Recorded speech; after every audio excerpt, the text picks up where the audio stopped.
All right, we will go ahead and call this meeting to order. It's 5:30, and we will start with the land acknowledgement. Oh, actually, we're going to start with Oh, Spanish excuse interpretation. me. My apologies. We'll start with the Spanish interpretation.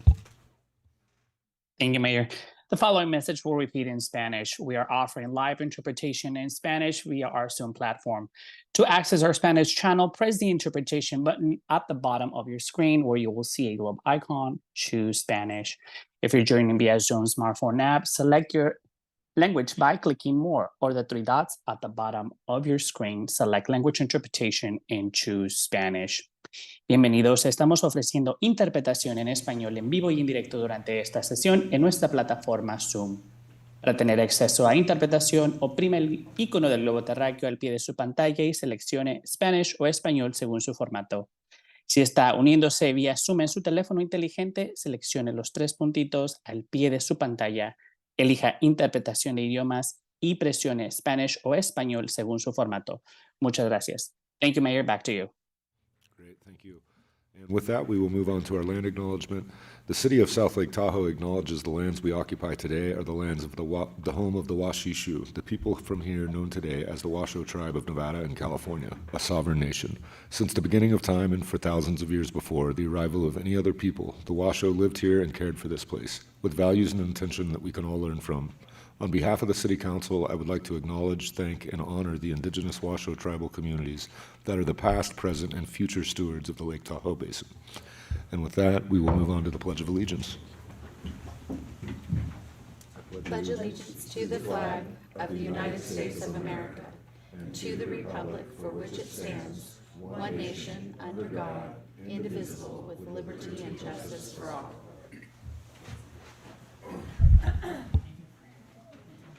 And we will move on to our roll call.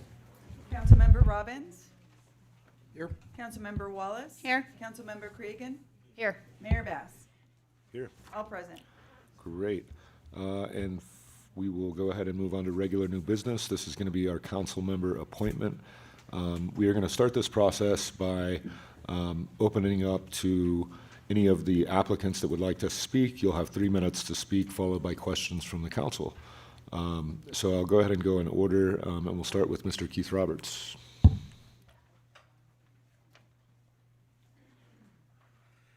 Good evening, council members and mayor. Thank you for the opportunity to stand in front of you. Most of you know me, my involvement in the Planning Commission previously and the Police Commission now, and also the Commission of Aging. And as an executive chef, I know that doesn't equate immediately to city, government and all that. But as a tourist town, it is one of the major amenities that is offered in this town. And I've been involved in not only the ski resorts, food and beverage, but a couple of the beach resorts, some of the fine dining, Chart House in town. So I do have my finger in a lot of, besides just the commissions that I'm on, I have my fingers in a lot of the community. And also involved with, the lodging associations, and of course in the way they interact with the city restaurants, the Heavenly Village restaurants that I work with now. So I may not have a lot of experience in the battles that the city has to fight, but I do have a lot of my fingers in a lot of the town. Also, my Spanish speaking abilities, helps me reach out to another portion of our town that, is in need of a lot of our attention. I know that my experience, not in the city council, not fighting the battles, they say that a lot of people don't know a lot about me. So I have an advantage because they don't know my bad habits yet. But I think that gives me an advantage coming onto the council to fill this position because I haven't fought the battles, but I also haven't picked sides yet. So I will come in and I will review the issues that we're facing. Some of them that I've already faced, on the Planning Commission. I'll face those with a new vision and a new set of eyes, and I think that's advantageous to, the challenges that is meeting the commission, the council at this time. Thank you so much. Great, thank you, Mr. Roberts. Anybody on council that had questions for Mr. Roberts before we move to the next? Nope, no worries, you're good to go, just making sure. Next, we'll bring up Mr. Devin Middlebrook.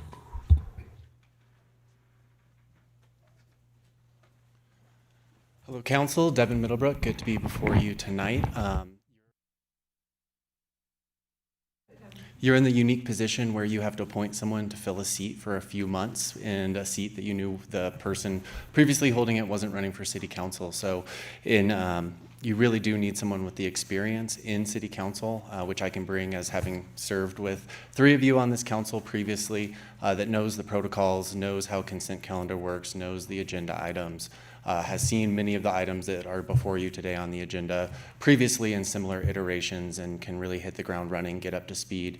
And I really do view this role not as one of coming in and making bold new policies and proposing items at the end of the agenda for future agenda items. I really want to be here to make sure that you can all maintain quorum in case one of you all can't attend the meeting, and make sure that the city can continue to do its business in a fashion that deserves the public's attention, and making sure we're delivering the best services for the public. So since I left council, I've stayed involved in the community, helping out on Ski Run Park. I love town, and am willing to offer and support the city council and the city in any way possible by using my expertise, and I think this would be the perfect role for me. So I appreciate your consideration tonight.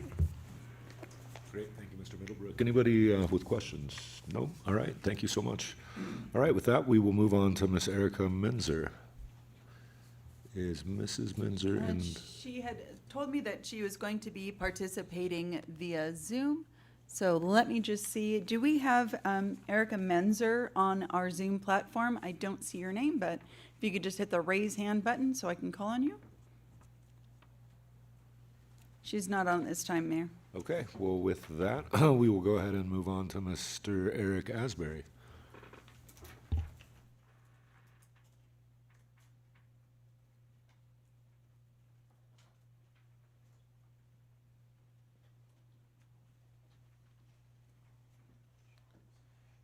Hello, Council. Thank you for this opportunity. I just wanted to give a little bit of a background as far as why I even have a desire to fill this appointment. I saw some things happening in our community that were very turbulent, and it drew me out of, I'm an electrician by trade, so I'm a construction guy. I do vote, but I really started paying attention to our local politics once the vacancy tax came about. And I've been pretty active in the movement. I've been up here for several city council meetings. I've worked with Cregan on some, trash pickup efforts. I do like, contributing to my community, and I feel like, this is kind of a next step in where maybe we can go ahead and I can contribute in a different way for a temporary city council seat. I really don't have too much more to say. Just I'm a concerned citizen that just wanted to put in my application to see if maybe the city council would have a need for my services.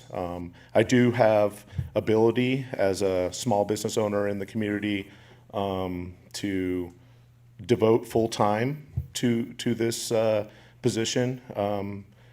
I take it as a very serious appointment, and although it is a short term, I mean, you guys have a lot of things to take into consideration. So, are there any questions for me? If that's all you got to say, I'll open it up to council for questions. I think we're good to go. All right. Thank you. Thank you, Mr. Asbury. Appreciate it. All right, and with that, we will move on to Miss Amy Existra. Okay, I do not see Amy in the room. I think she was at an event. Anybody online? Let me just see if Yep. Amy is on our Zoom platform. No, Mayor. Okay. All right, so with that, we will go ahead and bring this back to council. I think if there's no questions from council, I think what we'll do is go ahead and open up public comment for this item. So we will open up public comment for anybody in the room that would like to speak on this item. All right, yes, please come forward, Mr. Dollop. Good evening. I'll be brief. I think the council shouldn't put their finger on the scale and appoint someone that's actively running for the next city council in a few months. I think Devin is the obvious answer. He has the experience. He's willing to fill in for a couple of months, and I would support his candidacy. Great, thank you so much, Mr. Dollop. Anybody else in the room? Yes, Mr. Messino.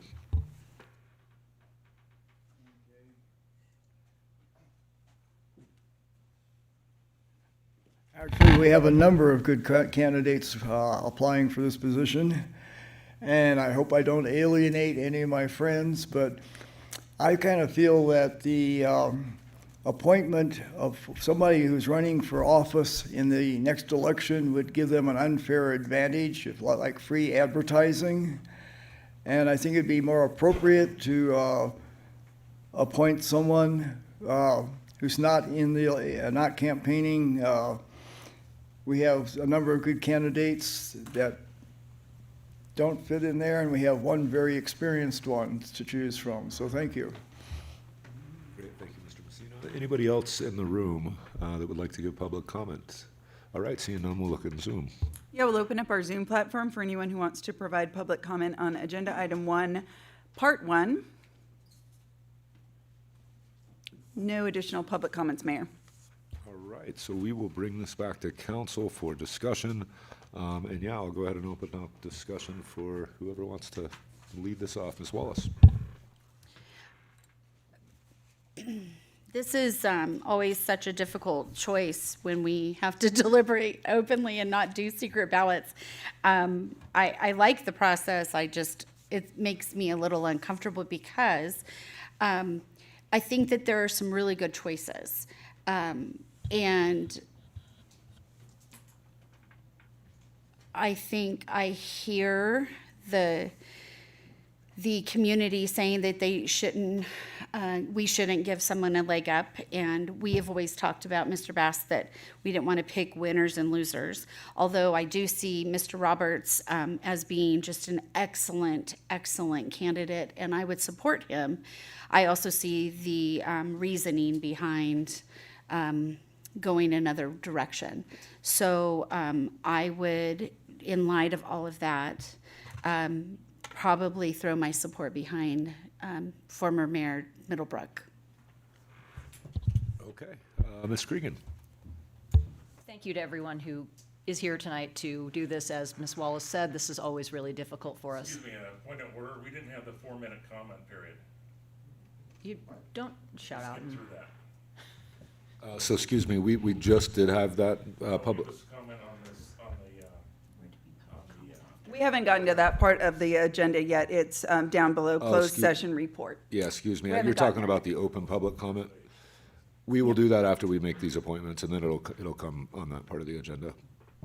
Okay, as I was saying, thank you to everyone. We really appreciate when people want to be a part of our community and serve in this way.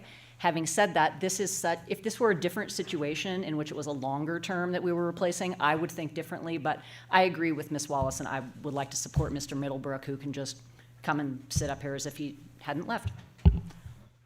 Thank you, Ms. Cregan. Mr. Robbins. We have only 5 meetings left before the next council member gets appointed. I don't see a need to move on this issue at all, really. I think we can just wait until we get an election. There's so little time until the next election. I don't think this is something that we need to do, period. And that's my suggestion. Okay. So yeah, for me, I kind of I hear what you're saying on that level. I believe it's like 3 days, but by law, state statute says, within 60 days, we are supposed to appoint somebody. So there's a little bit of a hang up in that element. And I think the reason for that is because if something happens to 2 of us and we have a 2-person council, government stops, basically. We can't, so in the instance that something happened to 2 of us, we would be left without being able to have a council meeting. So hearing what you say, though, I do agree that we are so close. We're literally, I think, within 3 days of that statute or something like that. So it's a difficult thing. I definitely have the trust in former Mayor Meadowbrook that, he's gonna, and I'm thankful that he's willing to do it. I do agree that appointing somebody that's running for council kind of gives them a leg up, and I don't think being this close to the election, that's responsible for us to do.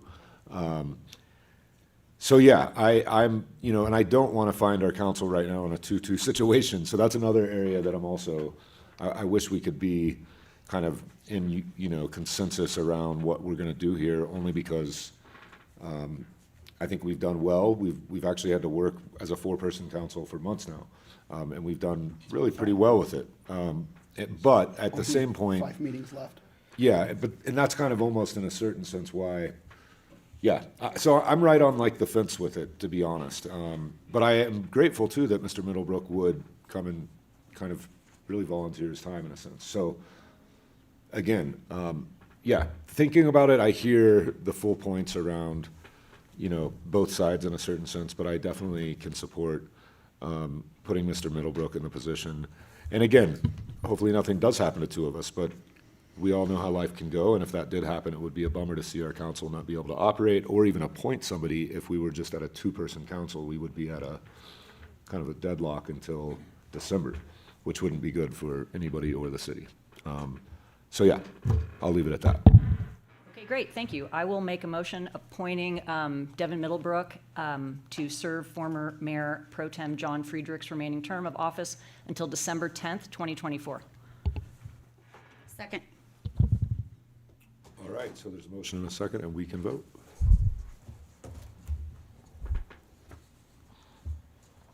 That motion carries. Thank you. And now I will administer the oath of office to Mr. Middlebrook. Okay, thank you.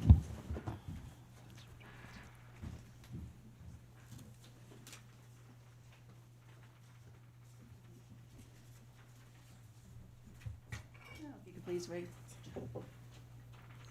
Yeah, my city would help. There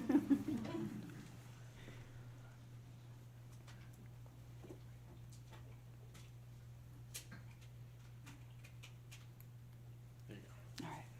If you can raise your hand and repeat after me. I, please state your name. I, Devin Middlebrook, City Council member. City Council member, Solemnly swear that I will support and defend solemnly swear that I will support and defend the Constitution of the United States and the Constitution of the State of California the Constitution of the United States and the Constitution of the State of California against all enemies, foreign and domestic, against all enemies, foreign and domestic, that I will bear true faith and allegiance that I will bear true faith and allegiance to the Constitution of the United States and the Constitution of the State of to the California, Constitution of the United States and the Constitution of the State of California, that I take this obligation freely that I take this obligation freely without any mental reservation without any mental reservation or purpose of evasion. or purpose of evasion. I will well and faithfully discharge I will well and faithfully discharge the duties upon which I'm about to enter. the duties upon which I'm about to enter. Congratulations. Thank you. You can have a seat up on the dais.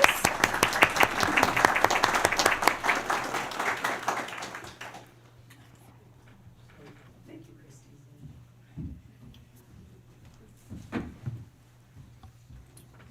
Right, welcome, Mr. Middlebrook. It's great to be back with a full five-person council, so thank you. All right, so with that, we are going to go ahead and move on to our second item here, or third really, actually. We are going to be looking to pass a motion selecting a mayor pro tem to serve until December 10th, 2024. So with that, I guess I will go ahead and open it up for any questions on this item that council may have to staff. Anybody have questions on that? All right, seeing none, we will go ahead and open up to public comment on this item for anybody in the room that would like to give public comment. Yes, Mr. Messina, this is going to be on appointing a mayor pro tem for the term. Okay. Anybody else in the room? All right, seeing none, we will go ahead and open up to Zoom. We'll open up our Zoom platform for anyone who wants to provide public comment on still Agenda Item 1, Part 2. And no comments, Mayor. All right, so seeing no comments, we will go ahead and bring it back to council to have discussion or looking for a motion.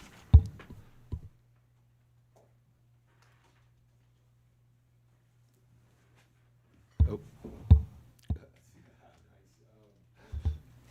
Discussion. I don't see anybody. Oh, Mr. Robbins, I'm sorry. I didn't see you. I didn't see that. So far, I'm the only person on the dais here who's not yet cycled through the mayor pro tem process. I would like to put my name in the ring for that position. Okay. Anybody else on council that, Mrs. Wallace?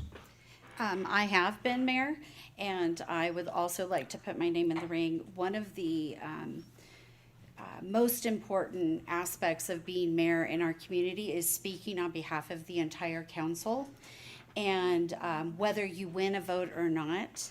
And I think that, among other things, that is a reason why I should be chosen as mayor pro tem.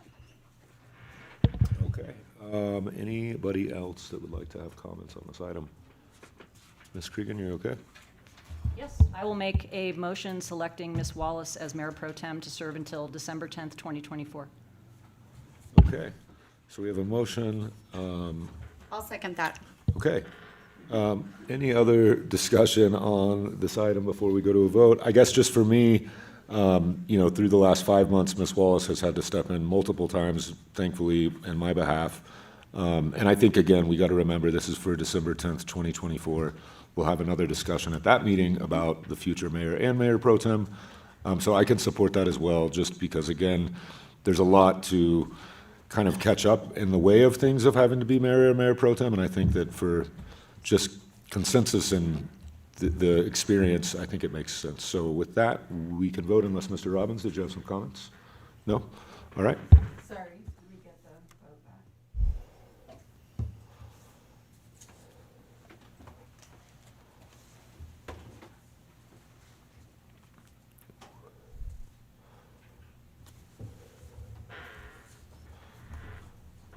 All right. Motion carries, thank you. Yep. All right. So we should shuffle seats real quick. We'll take a little 5-minute break.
All right, so we'll go ahead and bring this meeting back to order. We are actually still on item number 1, and we are going to go ahead and move on to fill some appointments that were held by Mr. Friedrich. The first appointment that we are going to be talking about is going to be the alternate for the Tahoe Regional Planning Agency Governing Board. I currently serve as the commissioner, and we need to decide an alternate for that position. So with that, I will go ahead and look for public comment first in the room. Is there any public comment on this item in the room? All right, seeing none, we will go to Zoom. I'll open up the Zoom platform for anyone who wants to provide public comment on the last portion of item 1, council appointments. No public comments, Mayor. All right, so with that, we will go ahead and bring this back to council, looking for an alternate on the TRPA board. I'd like to do that. Okay. Any other? I'd also like to do that Okay, for the short time that I will be here. okay. All right, so any other discussion on? Yeah. I was just going to say, as filling Mr. Friedrich's seat, I was not, being these his appointments, I was not interested in any of these, so just wanted to put that out. But a clarifying question maybe for Ms. Stroud or Mr. Irvin, at least maybe bigger picture, moving on to the full list. The two 2x2s and the Multicultural Alliance, are those two committees meeting do they have any scheduled meetings between now and when the new council will be sworn in? No, there are no scheduled meetings on the agenda at this time. So do those necessarily need to be appointed to have someone fill those if there's no scheduled meetings? I think it would be good just in case something Okay. comes up. Great, thanks for clarifying. Great. All right. So yeah, with that, we have essentially two nominees here. Any other discussion around those or thoughts around nominees? Okay. Yeah, so thoughts? I move that Ms. Cregan is the TRPA rep for the last few months of the year. No, thanks. Thanks, I'll second that. Okay. We have a motion and a second.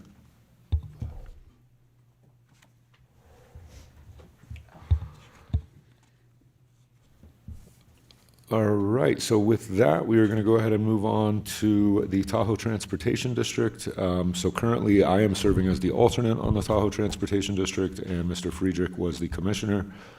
So this, we were actually looking for the commissioner. And unless we have any questions from council, I don't think we see any questions. We will go ahead and move to public comment for this item. Anybody in the room that would like to give public comment? Seeing none, we will go ahead and open up Zoom. If there's anyone on the Zoom platform, please raise your hand. Nope. Great. Okay, bringing it back to council.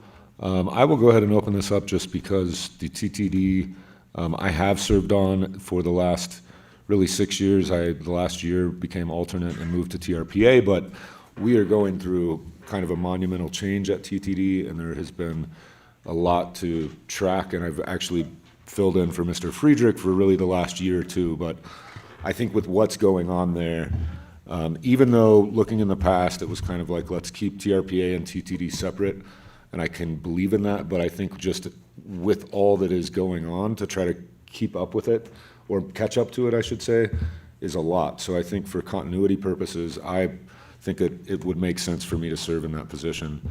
And then again, looking at TRPA, serving on it for the last 9 or 10 months, it's taken so much to even get up to where I am now that it doesn't make sense, I think, for me to switch off of those. So I'll just kind of leave it at that and see if there's any other comments.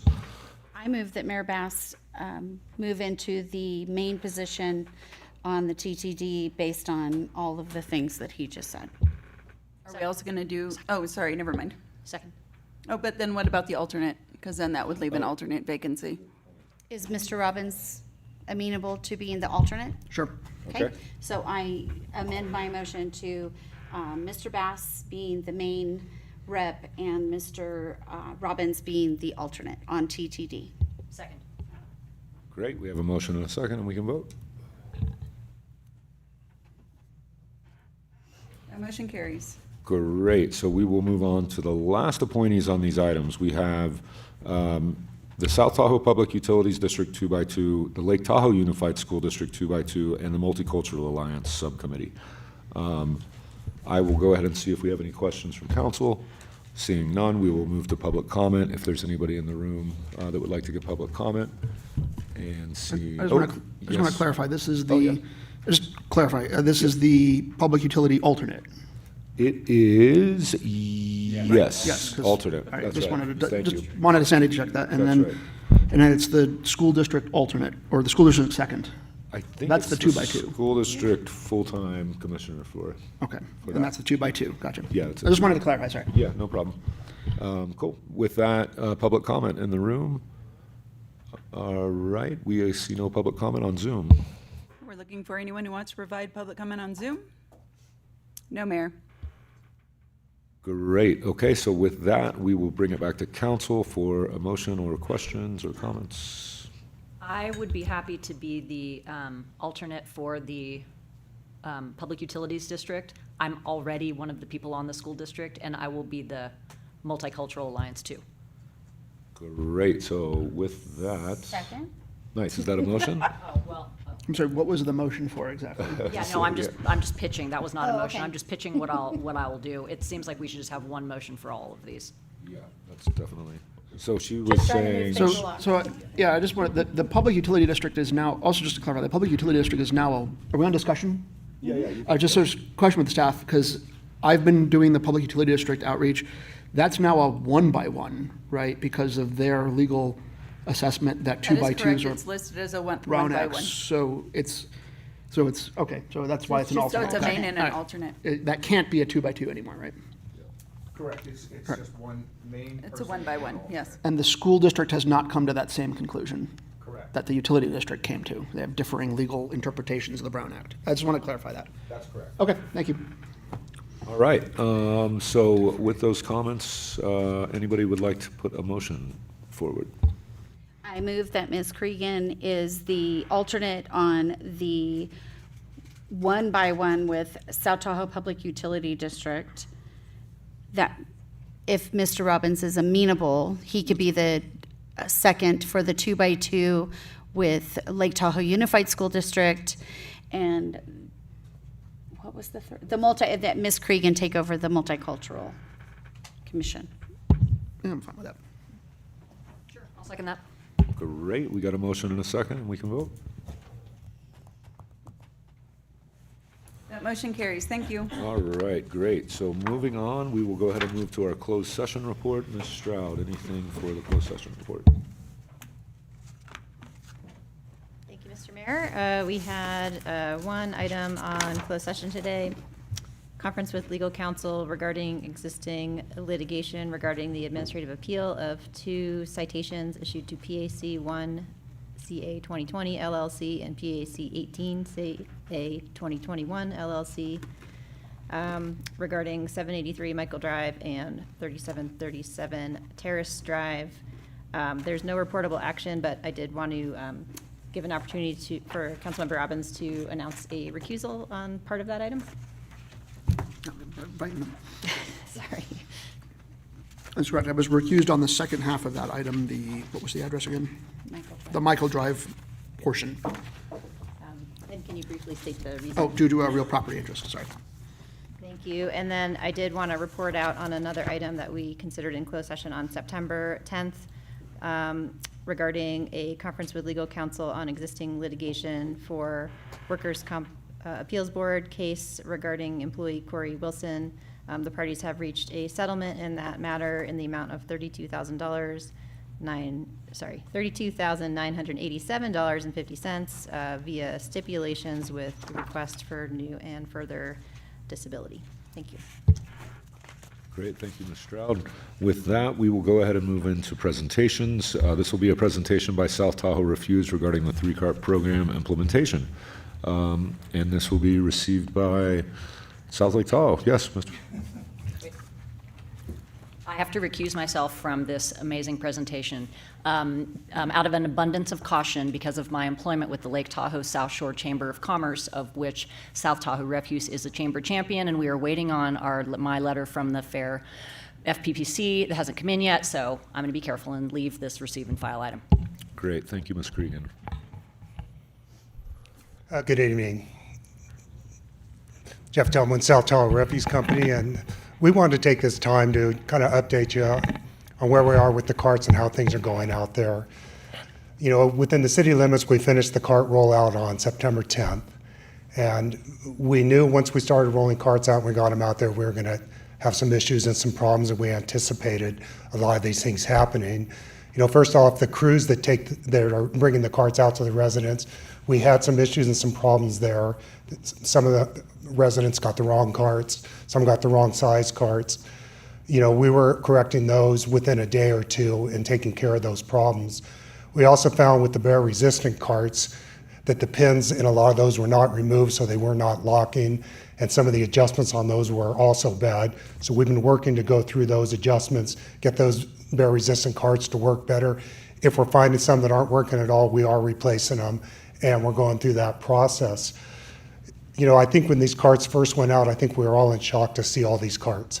And I know I went up and down some streets and I was like, this really doesn't look good, you know, with all the carts on the street and stuff. But we're finding as, you know, residents have got them and got used to them, and most are bringing them back, you know, so they're not on the street. We also found that there's a lot of second homes and people that were out of town. So we needed to personally put out crews to take some of those carts back to get them off the road. We really want to get them off, especially before the snow hits.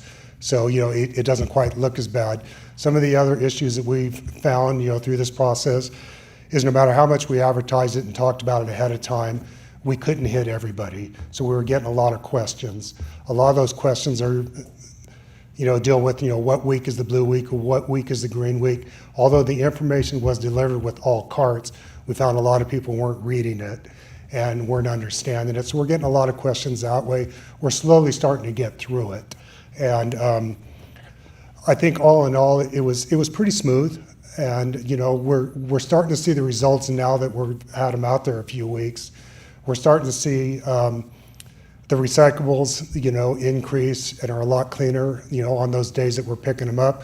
What we're really thrilled about, we're seeing the green waste is really coming in clean. We're getting a lot of green waste in. You know, those that have extra are putting it into 32-gallon cans. You know, and we're collecting that, and we're seeing a really clean product. We've eliminated, I don't know how many thousands of plastic bags, you know, that we're not seeing right now. And that was really one of our main goals, was to try to eliminate those plastic bags, as well as us not putting out blue bags anymore. You know, there's still going to be confusion out there. There's still going to be questions, and we still know that we got to follow up. And, you know, we're going to do all we can to help those residents understand this is how it works. This is what we, you know, expect. You know, it will get better. We have had a fair number of residents that refuse carts altogether. And I think what we'll do with that after we get through the fall here, we'll work with city staff and legal, you know, to see what we want to do about those particular type of customers. Because through our franchise agreements, through the ordinances, through the state law, carts are what are required at these residents. So we will worry about that one coming up. You know, right now our crews are still out there picking up everything.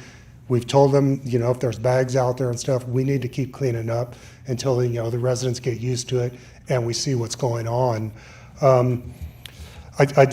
me check my notes, something I usually don't have, you know, to see if there's anything else here that I missed. No, I think I've got about all that, but let's talk about the positive. You know, and I hit on some of it already. We're starting to see a lot of clean recyclables come in. We're starting to see the green waste is amazing. You know, that's coming in. More and more people that are getting used to it. We are getting calls from some people that are getting their cars. They want a smaller cart. We have got that list going. Starting in November, we'll start swapping those out. Right now, we're just too overwhelmed because after we did the city rollout, we had to start on the county. And after we did the county rollout, we're also rolling this out in a lot of parts of Nevada. So we're still working through that process. Once we get there, you know, we'll start to be able to swap carts out, you know, give those people the ones that they want. You know, we're seeing a lot of people are requesting the 35-gallon MSW carts as opposed to the 65 or the 95s, whereas some people are asking for the smaller recycle carts, which go down to 65-gallon. The green waste carts are all 95 gallons, and that's what's, you know, going to stay. But we've had have had people requesting a second green waste cart, which we're fine doing that as well. They need a second recycling cart, we can do that. They need a second MSW cart, we can do that as well. You know, so our guys are out there learning. I'm hearing mixed reviews from them. A lot like it because it's less physical work, but right now they're working longer days. And, we're still trying to get our routes together. We're still trying to figure out the best way to service places. And, we'll get that down. It's just going to take time. It's new for us as well. And, but it's, all in all, I think it's been a pretty positive experience. We've had some negative comments, which we expected, we'll work our way through those. It's a new system. It doesn't, not everybody's in favor of it. Not everybody wanted it, but we'll get there. From other companies I've talked to, this is pretty normal when they first start rolling out carts. There's a lot of negative. They said after 6 months to a year, people get used to it. It's a lot better. Some of the complaints we hear, where am I going to put them? I don't have room in my garage. And we expected that, so we're working towards that. I don't know all the answers yet. We're working on them, but STR is certainly fluid in this, and we know we may have to shift in areas, but we'll get it done. And that's really the update I wanted to give you. It's happening. We wanted to do it this time of year, before the winter hit, and I don't know if I have anything else. I don't know if Sarah wants to say anything about the sustainability part of this, but and you don't have to. But I can take questions. I don't know if you want me to take them now or. Yeah, why don't we go ahead and open it up for council questions, Mr. Robbins? First of all, the green waste ones, I absolutely love those because I, like everyone else, have no shortage of pine needles and pine cones in my yard. And not having to bag the pine needles and the pine cones when I rake them off of every surface that exists. It's really nice to actually I rake all the pine cones into a big pile, tip the bin on its side, and shove everything into the bin, and then lift the bin up and close the lid, and it was completely full, and I put it by the side of the road, and it just vanished. Presumably, magic happened when I wasn't awake, or possibly your guys came by, I don't know which one.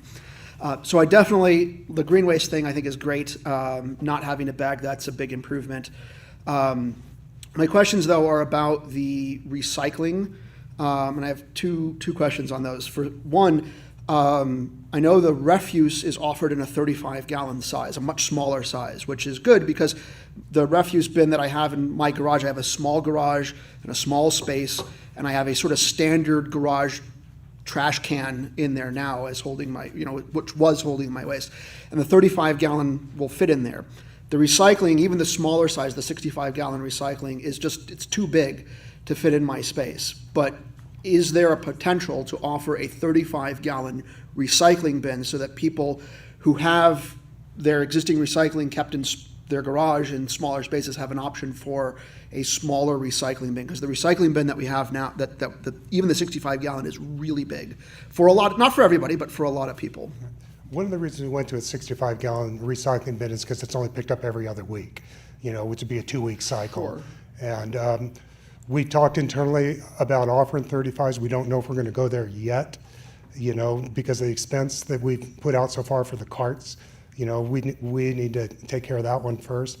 But, it's a possibility down the road. As I said, we're fluid. We want to do what's best for the community. But again, it's a cost that we haven't figured into our rates yet and don't want to figure into our rates. I'm not saying no, but I'm not saying yes yet. I just don't know. It would be a major convenience, I think, for people who are, especially people who are space limited, which is a lot of people in middle income, lower income housing don't have huge 2-3 car garages. A lot of people don't have that. Right. And so the space to hold these huge bins, and the related to that, the green waste, I'm comfortable leaving the green waste bin out. It's full of nothing but pine needles and twigs and pine cones. I'm not worried about the bears going nuts. The squirrels can have at it if they really want. My concern, though, is that as we roll out the new recycling bins, especially if they're too big to keep inside a house in an entryway or in a garage, people are gonna put their pizza boxes in the recycling bin. People are going to put the waste containers from their food. It's going to happen. No amount of education and warning people and letting people know, especially with VHRs. Mr. Robbins, just because So can we get a locking recycle bin similar to the locking trash bin. So that if we're leaving the recycling out. What we're working on is some ways to lock these current blue bins that we have. We've worked with some different companies. They've sent us different items, different ways that we can modify them ourselves so that they could be locking for the customers. I don't want to go out and buy MSW bear-resistant blue carts because the cost is just ridiculous. But I think we can come up with a way for those customers that want it. You know, we've experimented with, probably 4 or 5 different designs now, and we're still going forward on that. We feel that's probably the solution. We can take those carts and bear resistant them ourselves, and, for those residents that want to do that. Okay, those are my 2 concerns. Thank you. Thank you, Mr. Robbins. Any other questions from council? Okay, great. Ms. Wallace, any questions? Okay, for me, I'm curious what we've seen from the bear resistance trash containers. Are they working from, what you guys have seen when bears try to penetrate them? Is the resistance working? We've got videos showing, bears trying to get into these bear resistant cans already. And I think there's quite a few of them out there that, they'll play with them, they'll try, and then they'll give up and get bored and move on to the next one. But I think so far from the testing that was done in Mammoth with them and our own testing, we feel pretty confident that, the bears will, get to the point where they're not bothering them. They may look at the recycle bins, but then they'll get to that point with those as well. When they tip them over and know there's nothing there. We've seen that already starting to happen. The blue bins that we've seen got knocked over, people have been putting MSW in them. And, that's caused the problem. So a lot of this, it does go back to the residents. We have to be responsible.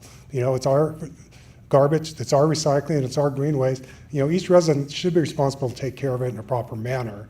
And, we do the best we can. And I think the more we get the information out there to people, the better off we're going to be down the road here with it. Great, thanks. And then I guess the other thing really with the recyclables, right, is we need to make sure we're washing all of our recyclables before we put them in the bin so there's not a cent left over. Yeah, we're asking you to rinse and stuff. It's all in the, the information that we put out there. The less they smell, the better. I mean, that's the simple truth. Right. And yeah, the pizza bots, because are going to attract them. So don't put them in the recycle if you can. Great. And then last question for you, and maybe just for the public's good, and to clarify that this really was a state law that we had many years of exemptions because of our high altitude, but I believe Mammoth and Truckee complied, and we really were put under having to comply with a state law. This wasn't a choice necessarily made. It's us complying with state law and what every other community has had to do throughout California. That's correct. Okay, great. And I will add one other thing. We've had some people comment that, when the lid's down, they're tripping on the carts and stuff. We're putting together a packet where we can, although it says to close the lid before you move it, we're trying to put out more public information in that respect. We've had some people trip and fall and get a hold of us, and so we want to try to let them know, do this, and we don't want to cause injuries either. So Great. Thank you so much, Mr. Tillman. Appreciate the presentation. And with that, let's see. Yes. Oh, the points that she was going to mention have been addressed, Mayor. Have been addressed. Okay. Thank you. Great. Yeah, I guess we will bring in Ms. Cregan. We don't have public comment because this is a presentation. Mr. Mayor, we should take public comment. Oh, we are. Excuse me. Okay. I guess we will be taking public comment on this item. Yes, just go ahead and come forward and state your name for the record. Scott Loberg. It's appalling. They have the pseudo recycling symbol on this pamphlet. It's no recycled paper in here. No recycled paper. The cans themselves, we weren't required to have them till the end of the year. And the other thing is there's a different payment for these cans in Nevada than there is in California. We were getting them provided. No, we're getting billed more for these cans. The other thing is you want us to recycle. You're pushing all this damn recycling stuff on us. Those cans are not recycled. Most municipalities use cans that are made out of recycled plastic. It's appalling that these are not made out of recycled plastic. And the other thing is, it's even further appalling that the workers were not allowed to take these cans and put them out. It was gangs of kids that probably don't have workers' comp, and you're outsourcing the labor once again, giving away money to someone else down the road. That's it. All right, any other comments in the room? Mr. Messina?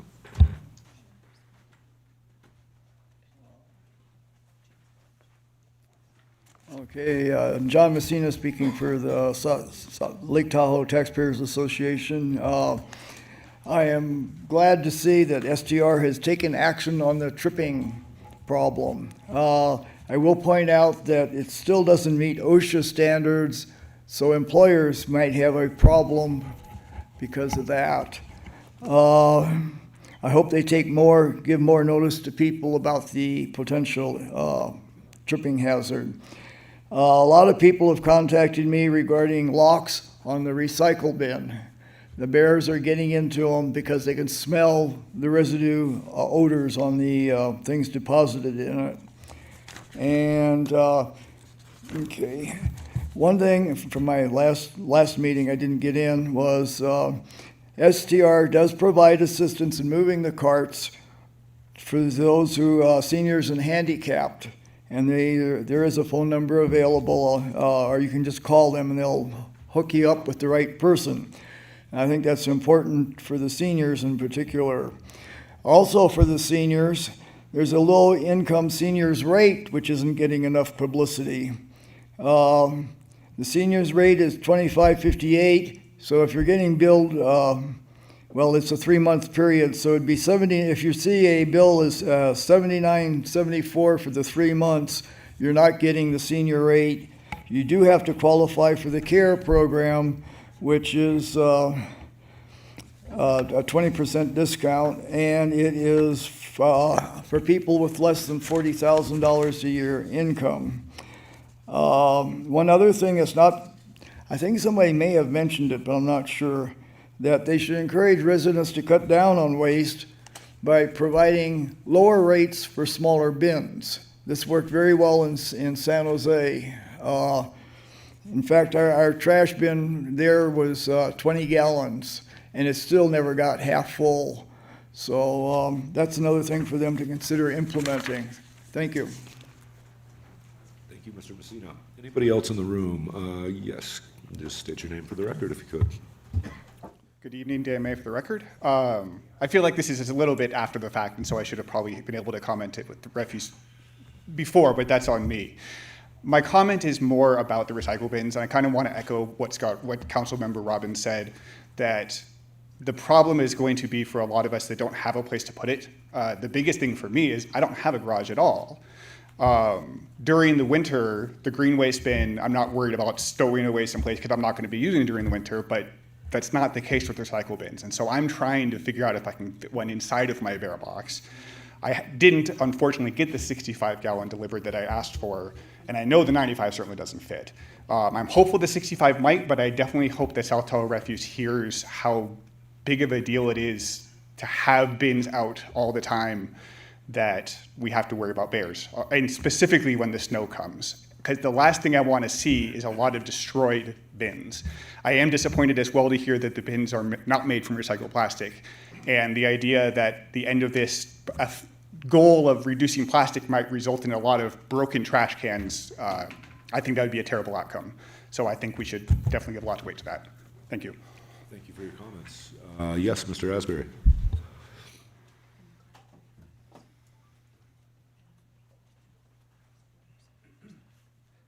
Thank you for the opportunity to speak. My name's Eric Asbury. I'm actually a fan of the new system.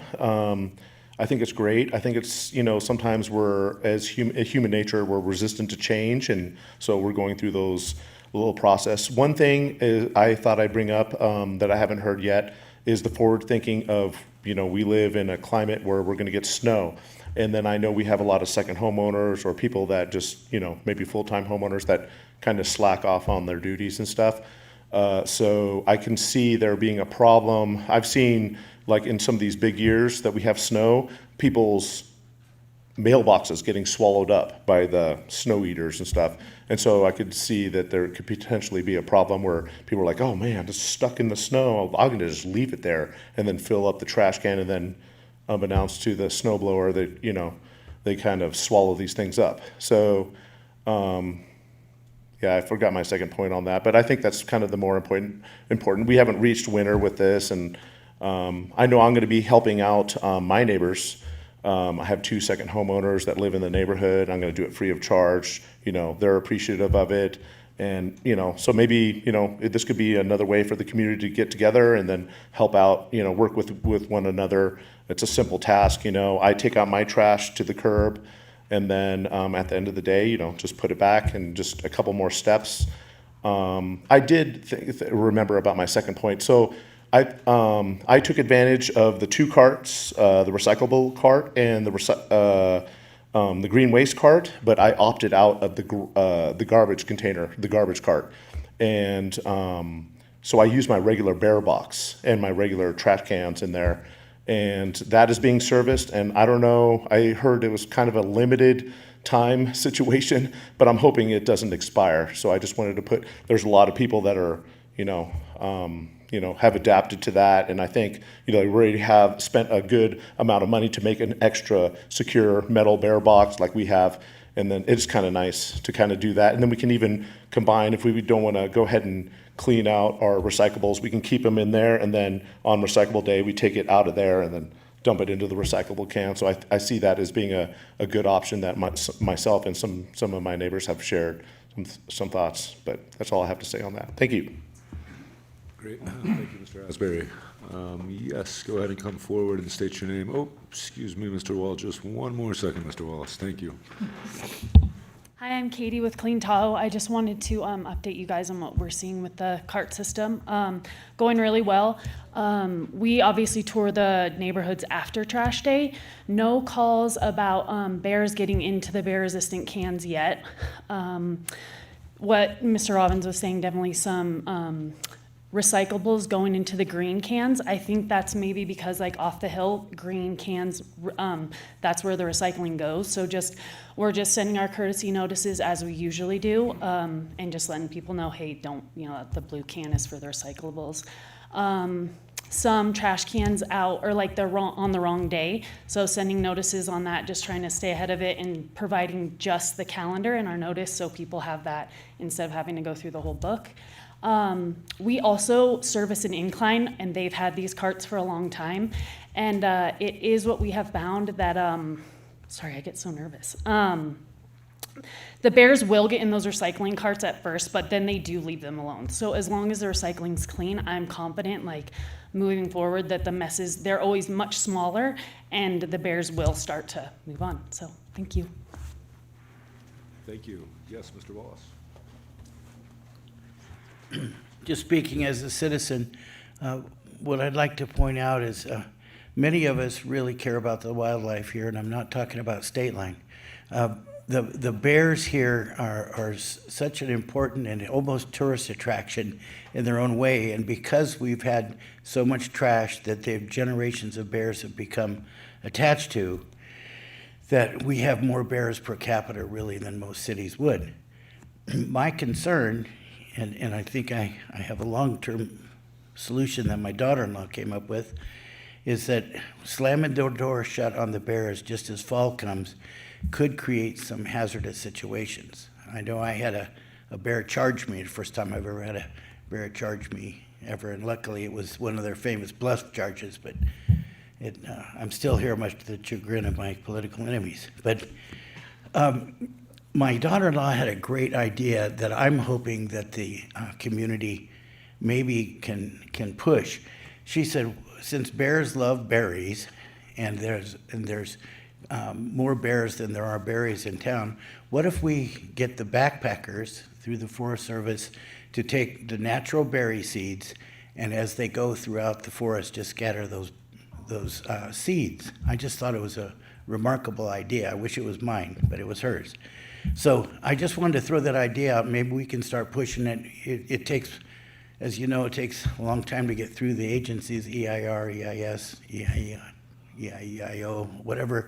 But the idea here is we might have some health or some safety problems because they're going to feed those cubs one way or another, and then we get more break-ins. So I just wanted to point that out. Great. Thank you, Mr. Wallace. Anybody else in the room that would like to give public comment on this item? Yeah, Mr. Tillman. Oh, and then we still need to go to Zoom. Oh, that's right. Fine to go ahead. Go ahead.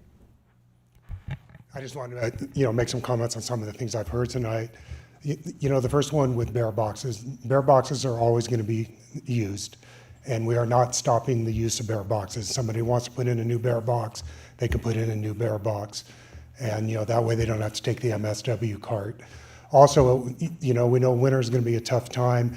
And in our franchise agreement, it says we have to take the carts back off the road's edge. And that's mainly for winter time, so we're not attacking them with plows and snow blowers, and, so we'll be doing that. Also, these carts are made with 35% recycled content, and the pamphlets that we put out are made with 40% recycled stock. So, those specs were given to us by the city. This is what they wanted, and that's what we did. So, we are following along that path. Great, thank you so much, Mr. Tillman. Mayor, if I may also, Yes, just go since right ahead. some of those comments are fresh, I'd like Sarah Letton, our sustainability coordinator, just highlight a couple things on recycling odor complaint and general recycling management. Great, Ms. Letton. Hey, thank you very much. Sarah Lennon, Sustainability Coordinator. I just wanted to kind of give the big picture that the implementation of this law the point of it is to increase diversion rates, right? Diversion from the landfill and into the composting and recycling streams, right? And the carts kind of force compliance at the individual level, right? Not putting your recycling or your trash into a city compliant container has always been against code, but people have been doing it for years and years, right? You're putting just nothing but a flimsy, bag curbside, and STR has been servicing that for years, right?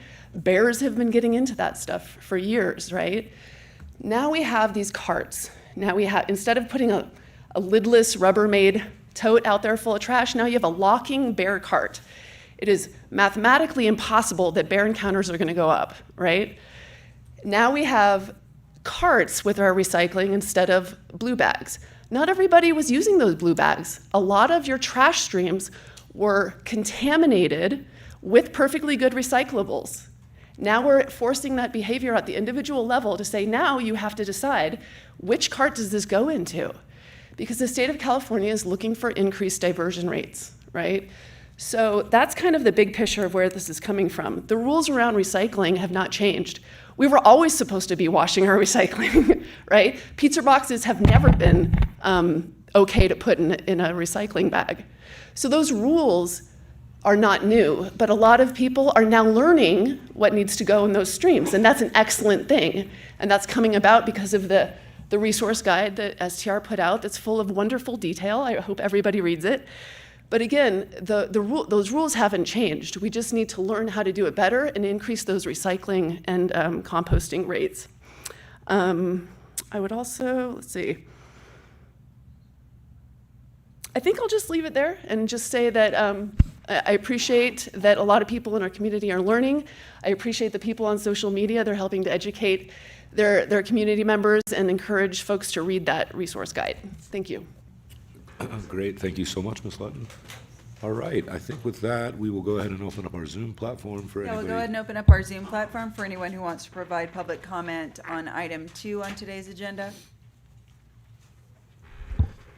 No additional public comments, Mayor. Great, with that, I think we will go ahead and move on unless there was any other discussion from council. Seeing none, we are looking for Ms. Cregan before we open public comments. Chief Stevenson is getting her. Okay.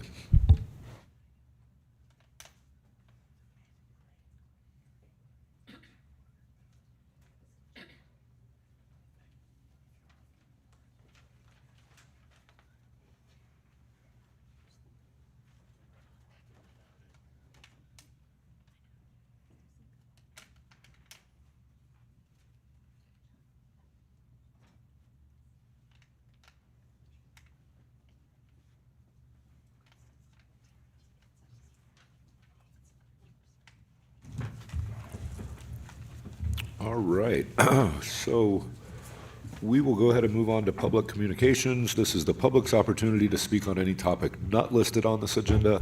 Comments shall be limited to 4 minutes, and in accordance with the Brown Act, the City Council cannot deliberate or vote on any matter raised under public communications, but may briefly respond to statements made or questions posed. So with that, we'll go ahead and open up public comments in the room, and just come forward and state your name for the record.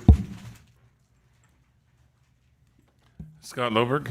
And just like the elimination of delicious water bottles and the stores having backstock, what's happening to the backstock of the plastic bags that the trash company won't take anymore?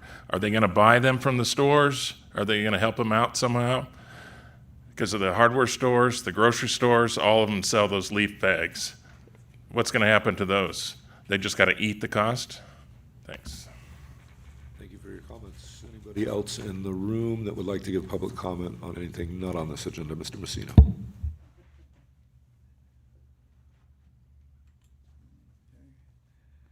This is on a better note. I just wanted to thank Joe Irvin and John Stark for their presentation at the Committee for Aging meeting, I believe it was last week. It's been, I recorded it. It was very informative about the future of the recreation center and its programs for seniors and what will happen to the existing senior center. It's on the website at TahoeTaxpayer.com, and I put it on several social media programs. It's on YouTube. Any seniors or other people interested are encouraged to view it. It was very good. Thank you.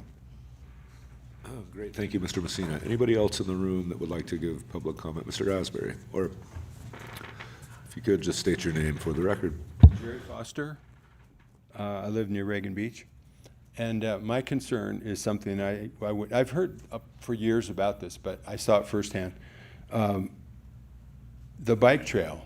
And I'm only picking on the area between Lakeview Commons and Ski Run.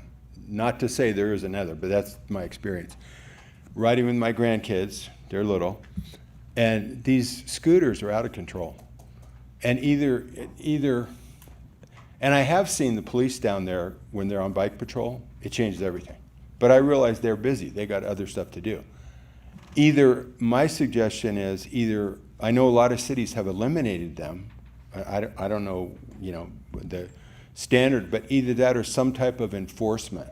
Because I had a kid, I'm going to say a kid about 20 years old, actually playing chicken with me. Like he's coming at me full speed on his scooter, then at the last second he turns off. Well, my grandkids are like, Grandpa, what's going on? I go, I don't know how to explain it. So that area, and I'm not saying it's not bad in other areas, but especially on holidays and Saturdays, it gets really busy. And there's people with baby strollers, there's people walking, and then you have these electronic powered scooters. And that's my experience. I'm not so much talking about e-bikes, although they could be bad too. But my concern is, number one, there's no laws or regulations that they follow that I can see. I mean, I've seen them jump up the curb, back on the street. They just do whatever they want. And the problem is people that are just trying to take their kids for a bike ride, it's a problem. I mean, I don't know how many incidents we've had, but I'm sure there's been a lot at the hospital. But it's unsafe. So I just wanted to bring that up. I'm not complaining about the police. I'm just saying this is an area that needs to be addressed. Okay? Great. Thank you for your comments. Yes, Mr. Wallace, go ahead and come forward. I apologize for embarrassing Mayor Pro Tem in public. But I agree with Reverend Foster. I've seen what I think the problem is, and I know Devin, Mr. Middlebrook, Councilmember Middlebrook, was certainly a proponent of the scooters. And as a Chamber of Commerce guy, I want people to be happy and have fun. But sometimes too much fun is too dangerous. What I think the reason there's a problem is between adding the e-bikes and the scooters. When you're in traffic on a freeway, everybody's going relatively the same speed in the same direction. But on a bike trail, and our bike trails are really nicely paved, better than the roads, really. Uh, That's another story, but when they're coming at you at a speed, some of the e-bikes are like 35 miles an hour.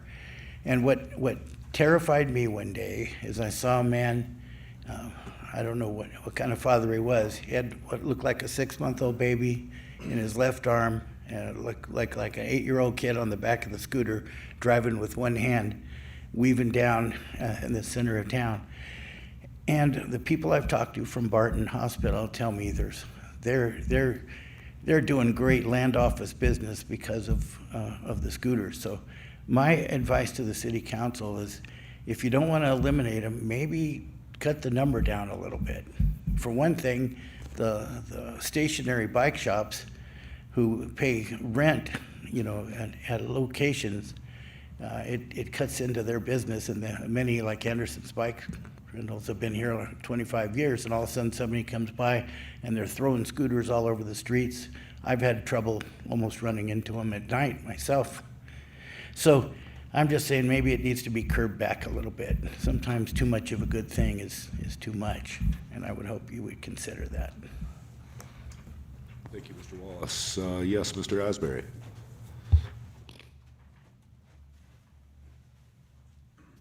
Hello, Eric Asbury here, for the record. I wanted to talk about the State of the City address that happened recently, and it was my first time ever attending one, although living here for a little over a decade. It's kind of embarrassing being the first time attending, but Mayor Bass, you did an excellent job on your speech. It just really made the community proud. And with that said, you talked about a lot of content on the health of the city. And so I just wanted to kind of speak, sometimes we hear about all the things that are going wrong, but it's nice to reflect on the things that we've accomplished. And when I say we, I mean just us as a community. And there's a lot of complaints about a lot of things, one of them being roads. And your speech demonstrated how the problem came about, and then how we're building that momentum, and how we've actually doubled from previous years the amount of new roads that are happening, and we're just going to keep on focusing on that. And anyway, I just wanted to kind of shine some light on the positivity and the strength of this community. Devin, congratulations on your appointment, very well deserved. And there's a lot of good things going on in this community. It just seems like the one thing in the way may be a little speed bump. We just get over this election cycle, defeat Measure N, the vacancy tax penalty, and we should be in good strides where we can get back to the normal working on viable housing solutions and other stuff, transportation. I just really want to commend and thank all you guys for being such great leaders. And sorry for messing up your name there, Joe, the other day, calling you John, embarrassing. I have a little bit of social anxiety, so sometimes I mix people's names up, and I did that at the State of the City. But anyway, thank you guys very, very much. Appreciate it. Thank you so much, Mr. Asbury. Very much appreciate the positive comments. Anybody else? Yes, Mr. Mosier.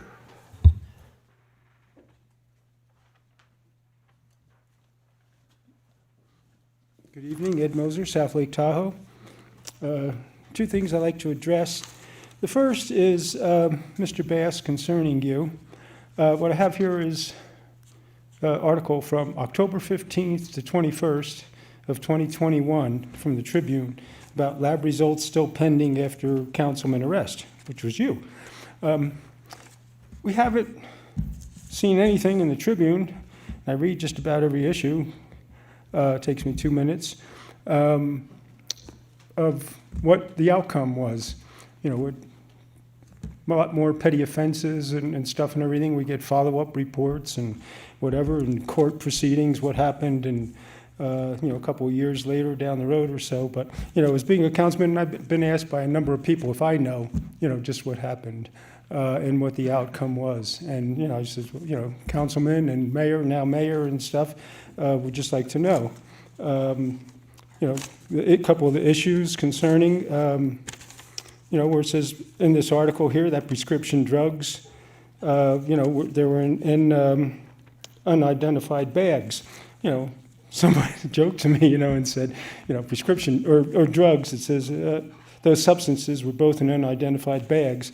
And someone joked with me and he says, prescription drugs, they don't give it to you in a baggie or so. So, like I said, just, for clarity, would like to see some clarity of just what, and transparency, because the papers here don't pursue and really don't do their job or investigative reporting. So, would like to know personally, I think this article, myself, if it wasn't cocaine and methamphetamine as stated here and in the original charges, I think the paper owes you an apology, number one, if that wasn't the case. Because talking about the CHPs there where they really know their business and able to identify and stuff. So like I said, if it wasn't that, I think they owe you an apology and a clarification. So I would like to see something published, and in the Tribune of what the outcome of that was. And because I'm not the only one that would like that. Number two is with Ms. Stroud, you're going to be going, mentioned previously, a couple of meetings back, you're going to be going to the League of California Cities, and would like to reiterate about bringing forth to get the 1994 BID amendment that was done to allow for tourist business improvement districts for marketing purposes, to get them to change the wording in that that has about for marketing purposes, which was added later. People lobbied the legislature and got that law changed, and the wording added to include in order to form TBIDs instead of just the regular BIDs. So, to allow it to specifically allow funds to be used for physical infrastructure improvements to enhance tourist districts.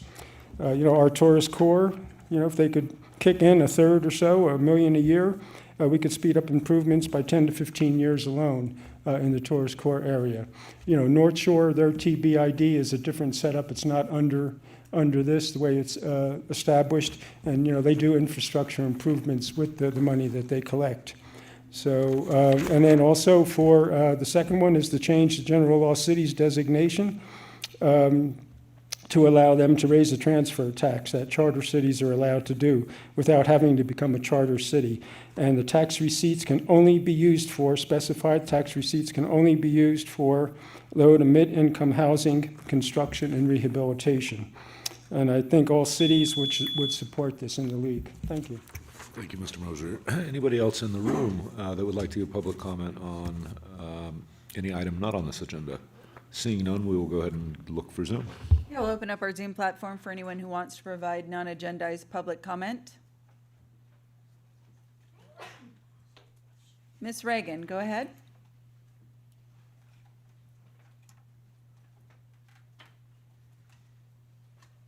Hello? Yes, go ahead, Ms. Reagan. Hi, my name's Angie Regan. I just like to express concern with favoritism, misuse of power, conflict of interest, discrimination, unequal and unfair treatment. It's my understanding that employees of South Lake Tahoe can be drug tested, including testing for cannabis. It is also my understanding that City Council is not tested, including a mayor with previous drug charges who owns a dispensary. Is this correct? I'm just curious. I'm also curious for the previous comment today, how Mayor Bass's drug charges are treated as compared with others in our system. It is also my understanding that it can take 7 years for a coffee shop to open, but from the time of the city's on-site consumption ordinance going into effect to the time Mayor Cody Bass's Tahoe Wellness Center's on-site consumption lounge was open was less than 2 months, 7 years versus 2 months. Make this make sense. I also have an email from Cody Bass stating, we can only allow people to use a space that are not experiencing any health issues. It is my understanding this is discrimination. As city engagement, involvement, and interest in inclusion develops, remember that accessibility and disability are still often left out. A mayor that does not feel his space should be open to people with health issues is a problem, especially ironically when it's named the Tahoe Wellness Center. I guess it depends on how much money you spend towards quote unquote wellness. The mayor also appears to have plenty of money to remodel, advertise, and sponsor all things Tahoe Wellness Center. However, he had no money to pay myself, a disabled woman struggling with suicidal ideation who worked for free as a community coordinator for him for 7.5 weeks under a verbal contract. This included reorganizing, cleaning out, painting, shopping, recruiting activity instructors, and stocking with games, art, fridges, couches, and so much more after the space had been vacant and used as storage for 3 years. It seems a mayor, city councilman, and longtime businessman should have good understanding of employment law, which he did, so much so he had enough to protect himself and harm me without regret, remorse, or conscience. When I filed an OSHA complaint against Cody Bass and the Tahoe Wellness Center, concerned for vulnerable populations using an unsafe space, Cody denied communication and said that the community space is not owned by the Tahoe Wellness Center, but provided by the owner of the building, the Green Bijou Properties. This is signed as Cody Bass, CEO and founder, not as the owner. As you inspect and evaluate the space for on-site consumption lounge, perhaps you should check with the owner, who I only know as Cody Bass, but maybe you could ask him who the actual owner is. I didn't talk to them. Moving forward, please look at how Cody Bass uses his power against others and for himself in his business, his agenda, and the Midtown plan. I wish no harm on anyone, but I do believe in protecting others from harm. I will continue to advocate to do so. And please remember, it's also Suicide Prevention and Recovery Month, and remember how you treat others that struggle. Thank you. There's no additional public comments at this time, Mayor. Great. All right, we'll bring that back to council. I will go ahead and address a couple of the public comments that were made. Very surprised to hear Mr. Mosier did not see the story in the Tribune that very clearly covered that the test results that came back from the California Highway Patrol, I should say the California Department of Justice, found that there was no cocaine or methamphetamine found in my vehicle. The two drugs that I was possessing are both therapeutically alternative drugs, one of which I did hold a prescription for. Anybody can Google that article. It was also covered on Channel 4. And from that point, I did make a settlement based on essentially moving forward from the case, but there was never felony charges or any type of plea to me on admission. Also, my blood results came back with no intoxicants found in my blood. So these are all public records that can be seen. And yeah, very surprised that you didn't see that Tribune report, but it's out there for anybody that wants to check it out. And also for the record, Miss Angie Reagan has never worked for Tahoe Wellness. She was a volunteer at a community center that has been provided for free for this community for the past 15 years. So with that, I will go ahead and move on to our city commission reports. Are there any commissioners in the room that would like to give public comment?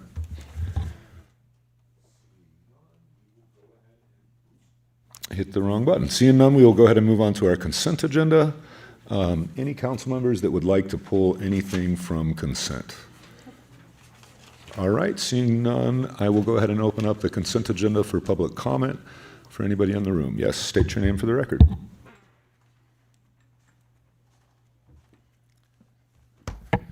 Yeah, Scott Loberg. I'd like to remove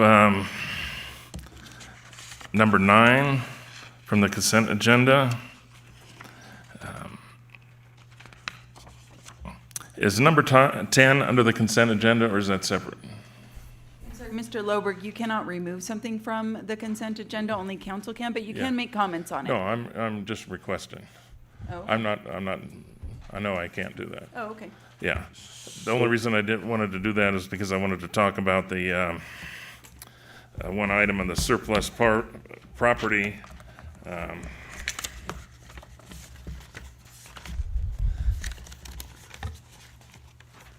Oh, here it is.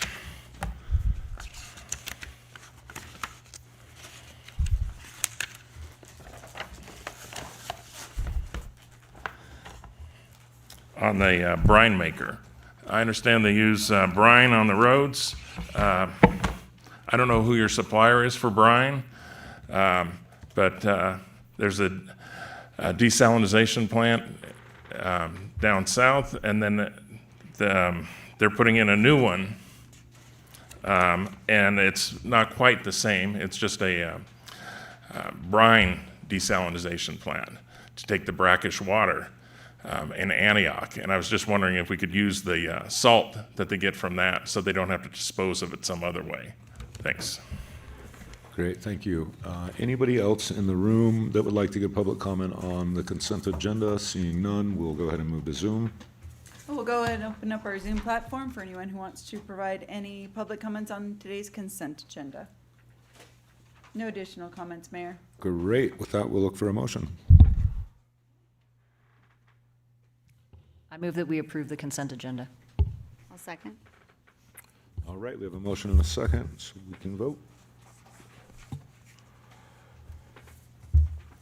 Great, so with that, we will go ahead and move on to our second consent agenda. This is for the South Tahoe Joint Powers Parking Financing Authority. Anybody that would like to pull this item? Seeing none on council, we'll go ahead and open this up for public comment. Yes.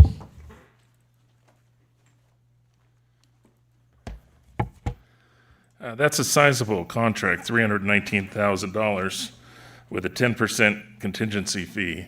It's pretty appalling that the money is being sent to Dixon, west of Sacramento, rather than, we heard from an electrician here today. I imagine we have electricians that can do that work. It's disappointing that the money continues to get sent out of the area. All right, thank you for your comments. Anybody else in the room that would like to give public comment on this item? Seeing none, we will move to Zoom.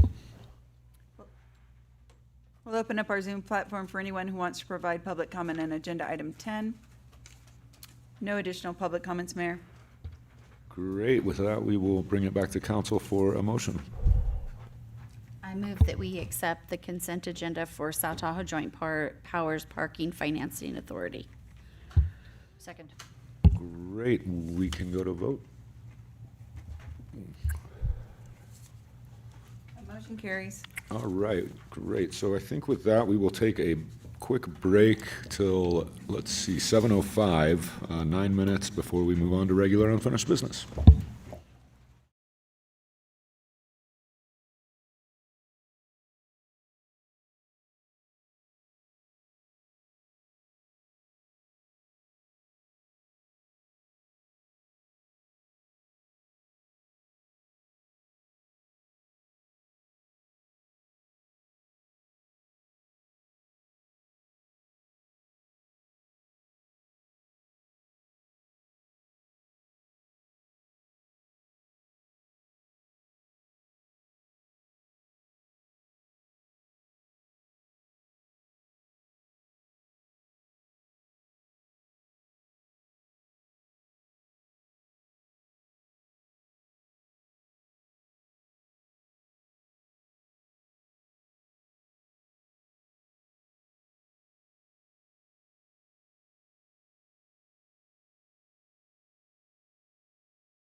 So 10 years, 30 million, we're right at 300, so. Right, that's we're right on perfect. that. Yeah, yeah, oh, that's great. Oops.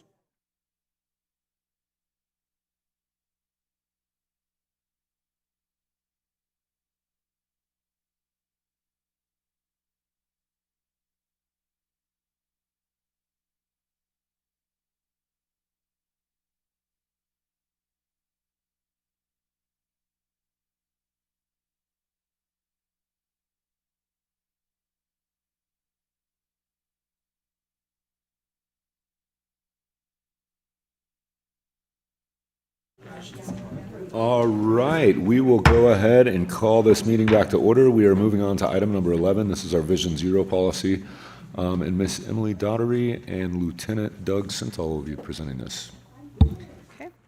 Good evening, Mayor Bass, council members. For the record, Emily Doherty, engineering technician with the Department of Public Works. I am here tonight to discuss the Vision Zero policy. Oops. Vision Zero is a comprehensive strategy to reduce and eventually eliminate crashes that result in fatalities and severe injuries through a data-driven approach that ensures safety for all roadway users. Recognizing that traffic deaths and severe injuries are preventable, Vision Zero Action Plan aims to prioritize safety for a more sustainable and livable city for all. On November 7th, 2023, City Council authorized city staff to enter into an agreement with TJKM Transportation Consultants for the development of the Vision Zero Action Plan, utilizing Safe Streets and Roads for All, the grant we received in June of 2023. The project advances the city's objective to improve traffic safety with the overarching goals of providing a safe and secure transportation system, prioritizing the safety of all roadway users, eliminating traffic-related fatalities and serious injuries, creating safe speeds that are appropriate for the roadway environment, and creating a culture of safety that encourages responsible road behavior and promotes respect for all users. The development of a Vision Zero Action Plan requires the city's commitment by adopting a resolution in support of these goals, which is what brings me here today.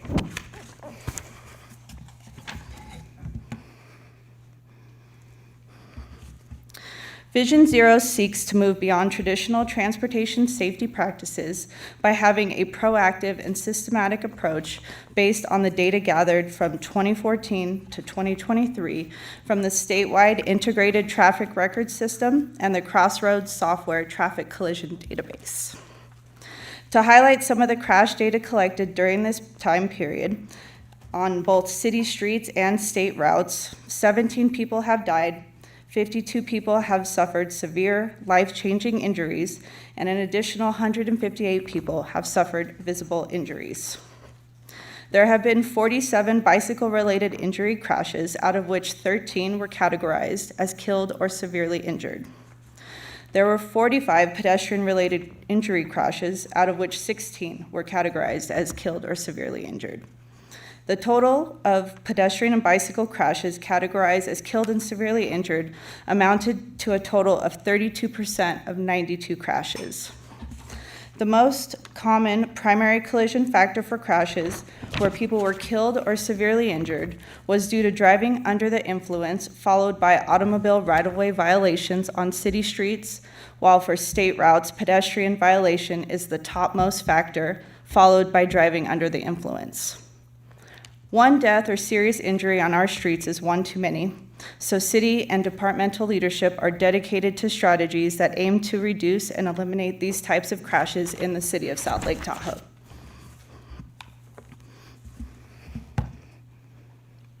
Okay. The 8 E's of traffic safety foster the proactive, holistic approach we are aiming to achieve. Vision Zero recognizes that while human error will always occur, a combination of engineering, education, encouragement, and enforcement, with careful consideration of emergency medical services, equity, public engagement, and the evaluation of implementation measures can reduce and help prevent collisions that cause death or severe injury. Reaching zero deaths requires the implementation of a safe system approach, which was founded on the principle that humans make mistakes and that human bodies have a limited ability to tolerate crash impacts.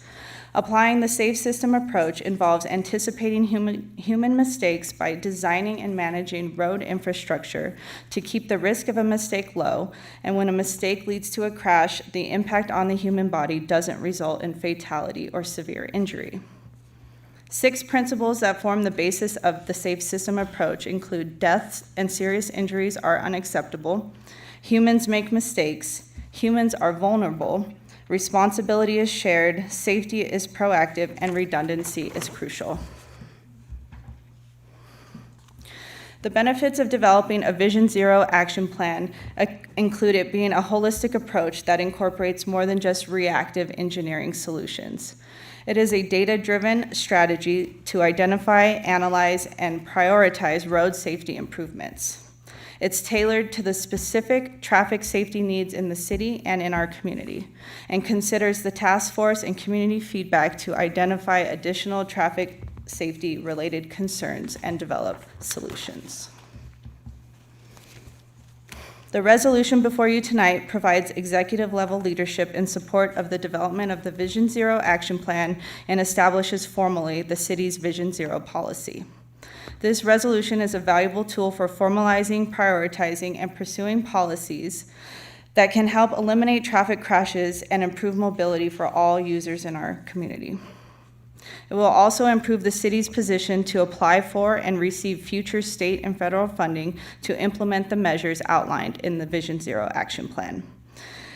The action requested tonight is to adopt a resolution in support of the goals and policies being developed to achieve zero fatalities and severe injuries within the city limits by 2035. A community meeting will be held virtually on October 16th at 6 p.m., and the link will be posted to the city's website and social media platforms. We highly encourage members of the community to join and participate in the development of the Vision Zero action plan. Once the plan is complete, we will bring it back to council to accept. Please visit the following web links to get more information about the project and provide specific feedback related to areas of traffic safety concern. This concludes my presentation. I'm available to answer any questions. Great, thank you so much, Ms. Valerie. And we will bring this back to council for questions. Ms. Wallace. This is the process that we're going to need to go through in order to lower the speed limit on Highway 50, Sierra Boulevard, Ski Run Boulevard, and so on and so forth. We are doing speed surveys on those segments. It is in conjunction and supports the Vision Zero action plan. So if I could add to that, I will bring to the council in about a month the results of speed survey, and we are proposing to lower the speed limits on the local streets. We have to work with Caltrans to complete the road safety audit, but we're moving toward the goal of reducing the speed limits under AB 43 on some of the roadway segments here in the city. Thank you very much. Great. Any other questions from council, Mr. Meadowbrook? Yeah, thanks for the presentation. We heard during the open public comment from a couple commenters about the e-scooters. Obviously, the rental companies get a lot of the comments, but there's also many personal devices. I rode here to this meeting on an e-bike, and we're seeing more. I see more e-bikes than I see non-e-bikes. My question in the resolution under the be it resolved part, you talk about under item 3D, designing revised design criteria for new roadways and existing roadways to achieve desired operating speeds, yada, yada, yada, reflective of the current state of practice for context sensitive. So with that current state, are you only thinking about how people are using the transportation system now, or will you be looking at roadway design speed based on what we think is coming in mobility? Because they're putting a motor on everything they can put a motor on.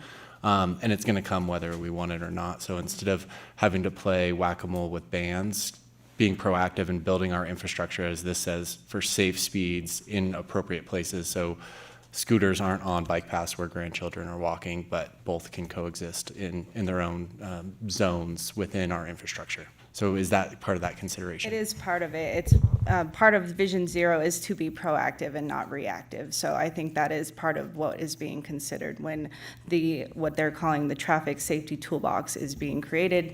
Part of that is to take into account the different types of modes that are coming on the scene. Mr. Robbins, did you have any questions? I have items for discussion. Okay, No we'll questions. come back for that. Ms. Cregan, are you okay? All right, I think that does it for questions. So with that, we will go ahead and open it up for public comment. Anybody in the room that would like to give public comment? Mr. Messina.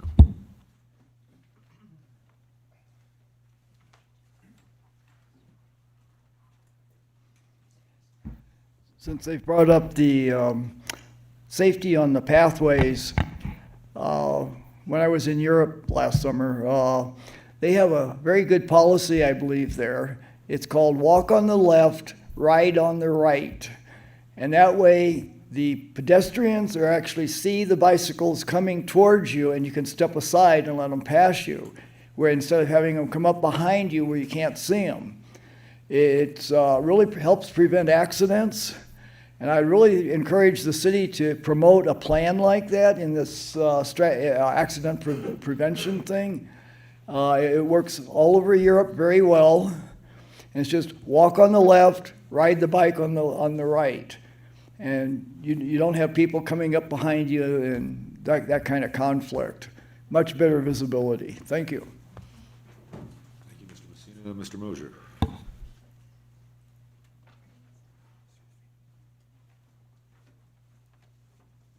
Ed Moser, South Lake Tahoe. Yes, a gentleman talked about the e-scooters and e-bikes. And there's virtually zero enforcement. I've yet to see anybody stopped, so I like to see what the records indicate in tickets and tickets paid or anything. Vision Zero action plan, to me, this is a joke when you have no enforcement whatsoever of what the problems are. You have no signage on the sidewalk, shared use paths, bike paths for what is allowed, by state law. E-bikes aren't allowed on the shared use paths or on sidewalks. And they're just flat out, flying down the sidewalks and bike paths. And, really, I've had numerous, probably 7 or 8, really close calls at somebody coming at me at, 30, 35 miles an hour. They're crossing diagonally across the streets at not crossings or anything, and they really become a nuisance. Trying to create a place here, and I've always said, look at Carmel. They have enforcement. And people listen, they do enforce, they ticket. If you're there in a space too long or so, you're going to get a ticket. You're parked blocking a driveway, you're getting a ticket. They don't wait for somebody to call, the homeowner to call and say somebody's in my driveway or something. They do their job and people, respect it. And they have more of a parking problem and crowd problem over tourism than we do here, actually, if you go there on a weekend, Monterey or Carmel. But anyway, right by the Hotel Beacon and Crescent V, that crossing there, it's not a crossing there. And I saw a couple of weeks ago a husband and wife both had small child where the child actually had to like this to reach up to the handlebars, the son on one and the daughter on the other. Cross right there. That's not a crosswalk, and damn near got hit. Because people aren't used to people crossing there, especially locals. They pull right up to the corner and make sure nobody's crossing from this way over to by California Burger side. So they're not expecting people to be coming across on scooters. And I've seen that 3 or 4 times now. I've seen people crossing there on scooters and e-bikes, and it's not a crossing. So, I would also, from State Line to Wildwood, I would make 25-mile-an-hour speed limit. Trucks come barreling through there, and when you get to the corner of Park Avenue, that should be your first priority. There's no lane. It's literally 6-8 inches wide, and you have a lot of road cyclists come through there, and all of a sudden, what is this wide only narrows down to on the corner there to 6 or 8 inches, and there's been numerous accidents there, and it's really a death trap. So you really need to, like I said, enforce number one, and I'd get rid of the scooters, and then enforce the e-bikes. Thank you. Great, thank you, Mr. Mosier. Anybody else in the room? Yes, Mr. Gregorich.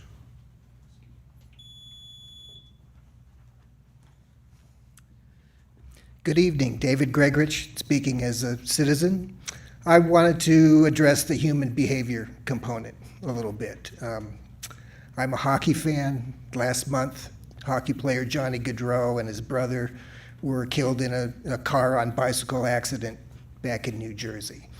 The driver, allegedly under the influence, made an unfortunate decision to pass on the right and hit the two bicycle riders, and they were killed. And sadly, we have had similar incidents here in town. Lots of DUIs. The alcohol culture needs to be changed. Last time I was at jury duty, I was shocked. The question came up, who had any prior involvement in the legal system? A full third of the room indicated they had DUIs. So there's some different components that we can do to help address that, to address that culture, to change that culture, to get to a better, healthier culture. It's not just enforcement, but also encouraging a culture where you don't drink and drive, where you have designated drivers, maybe you have a Good Samaritan program to bring people home or to get them an Uber or a taxi. Another thing is we've got a lot of, speaking of the scooters and the e-bikes, we've got some e-bikes capacity to go faster than the trails maybe have been designed or used. So there's going to be some education or some rethinking on how we set up our whole system there. And those are some things I hope we can address in this. And zero fatalities is certainly a goal we want to achieve. Thank you. Great, thank you, Mr. Gregorich. Anybody else in the room that would like to give public comment? Yes. Dan May, for the record. I just want to generally voice my support for the goals of the Vision Zero policy. I think traffic calming measures are going to go a long ways. I think reducing the speed limit in general can go a long ways. Just generally understanding that transportation isn't just about how quickly one car can go from point A to point B, and that transportation is a lot more than that, especially for a town that has such a beautiful place to walk around on a bike. I just want to make sure that we're always focused on different ways for people to get around town. Speaking as myself as an e-bike rider, I personally, a lot of times, don't even go on the shared use paths because I want to be able to go as fast as I want to be able to go, and I know that going 28 miles an hour is not appropriate on the shared use paths. But I think the comment that I want to make here is that I don't want to see policies being made that discourage alternative transportation methods. So if we're going to be cutting back on scooters, then how are we going to focus on e-bikes more? If we're going to try to get people off shared use paths, then how do we have multiple options for people to have? So I just want to make sure that we're always moving forward, understanding that the future that I at least hope that the city goes towards is more alternatives to simply private automobiles. Thank you.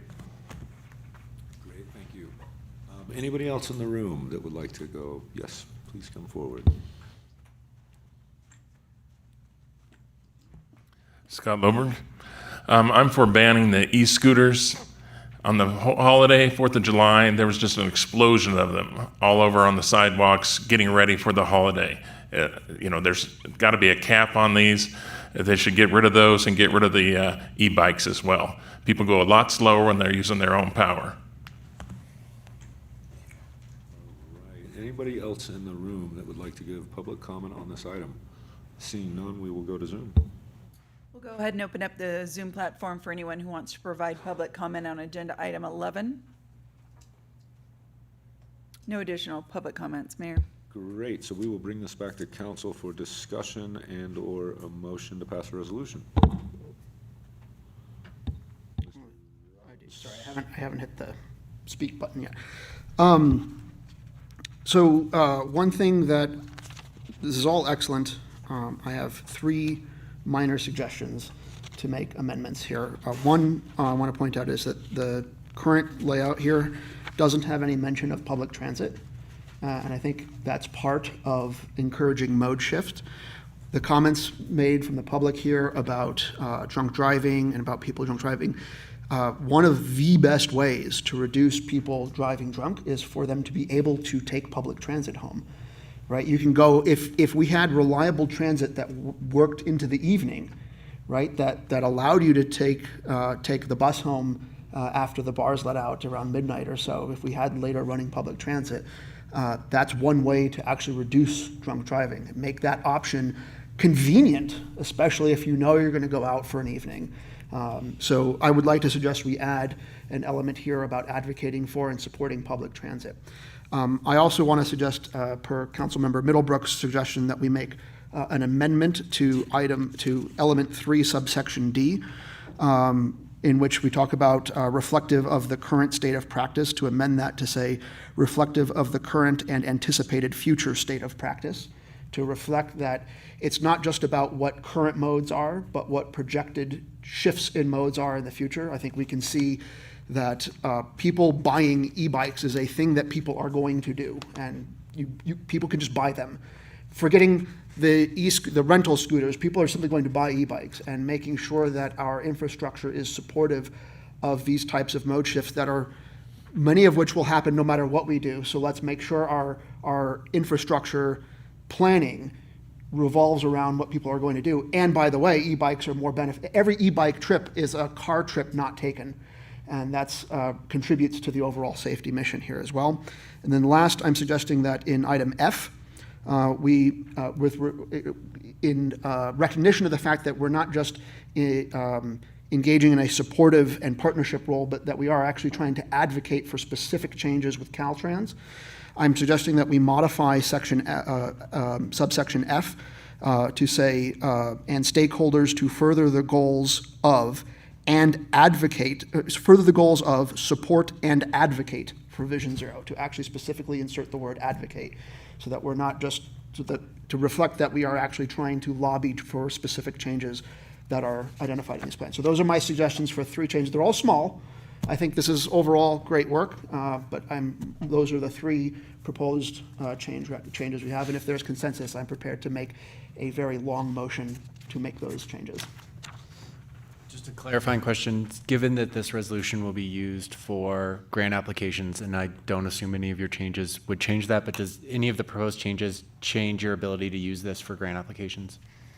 No, it doesn't. I want to make a comment that the action plan will develop strategies specifically to address the public transit, DUI issues. And so this is the resolution, is a broad form of what is our vision. But the action plan that you will receive later will have more details in terms of specific strategies that we want to deploy and we want to use. Specifically, public transit will be there, DUI issues will be there. So I think we can address those in the action plan, and when you receive that report, then we can finalize this resolution, if that's what you choose, or you can pass it the way it is. Great, thank you, Mr. Najad. Any other council members for questions? Okay. Yeah, I guess my only question kind of comes back to what Mr. Middlebrook was asking. With those changes, are we okay to move forward today if we decide to make those changes, or would you need to bring this back? Yes, if council wants to make minor changes to the resolution, you could do that tonight. Okay, okay. If I may, Mayor, I think based on what Mr. Najad just said, that the 2 second ones that Councilmember Robbins brought up are the ones that would be really considered minor verbal changes and additions. And the transit would be addressed in the action plan.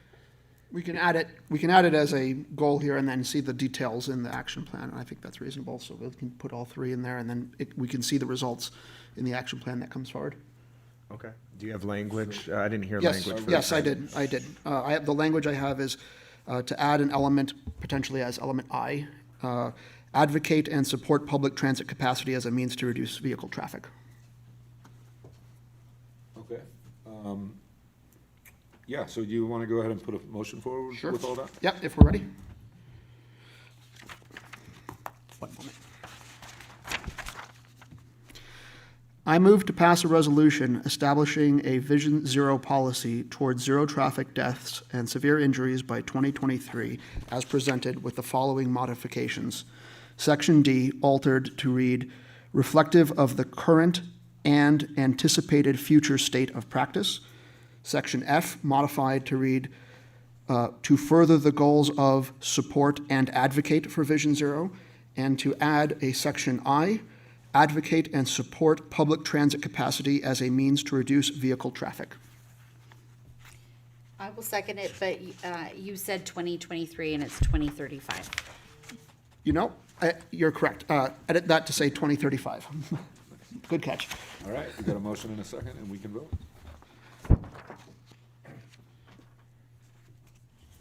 That motion carries. Great, so with that, You got, all of that was good enough for you guys. You got all that? We got it. All right. Great, so moving on to regular new business, this is gonna be the citizens' appointments to boards and commissions, and this will be Ms. Blankenship. Thank you, Mayor.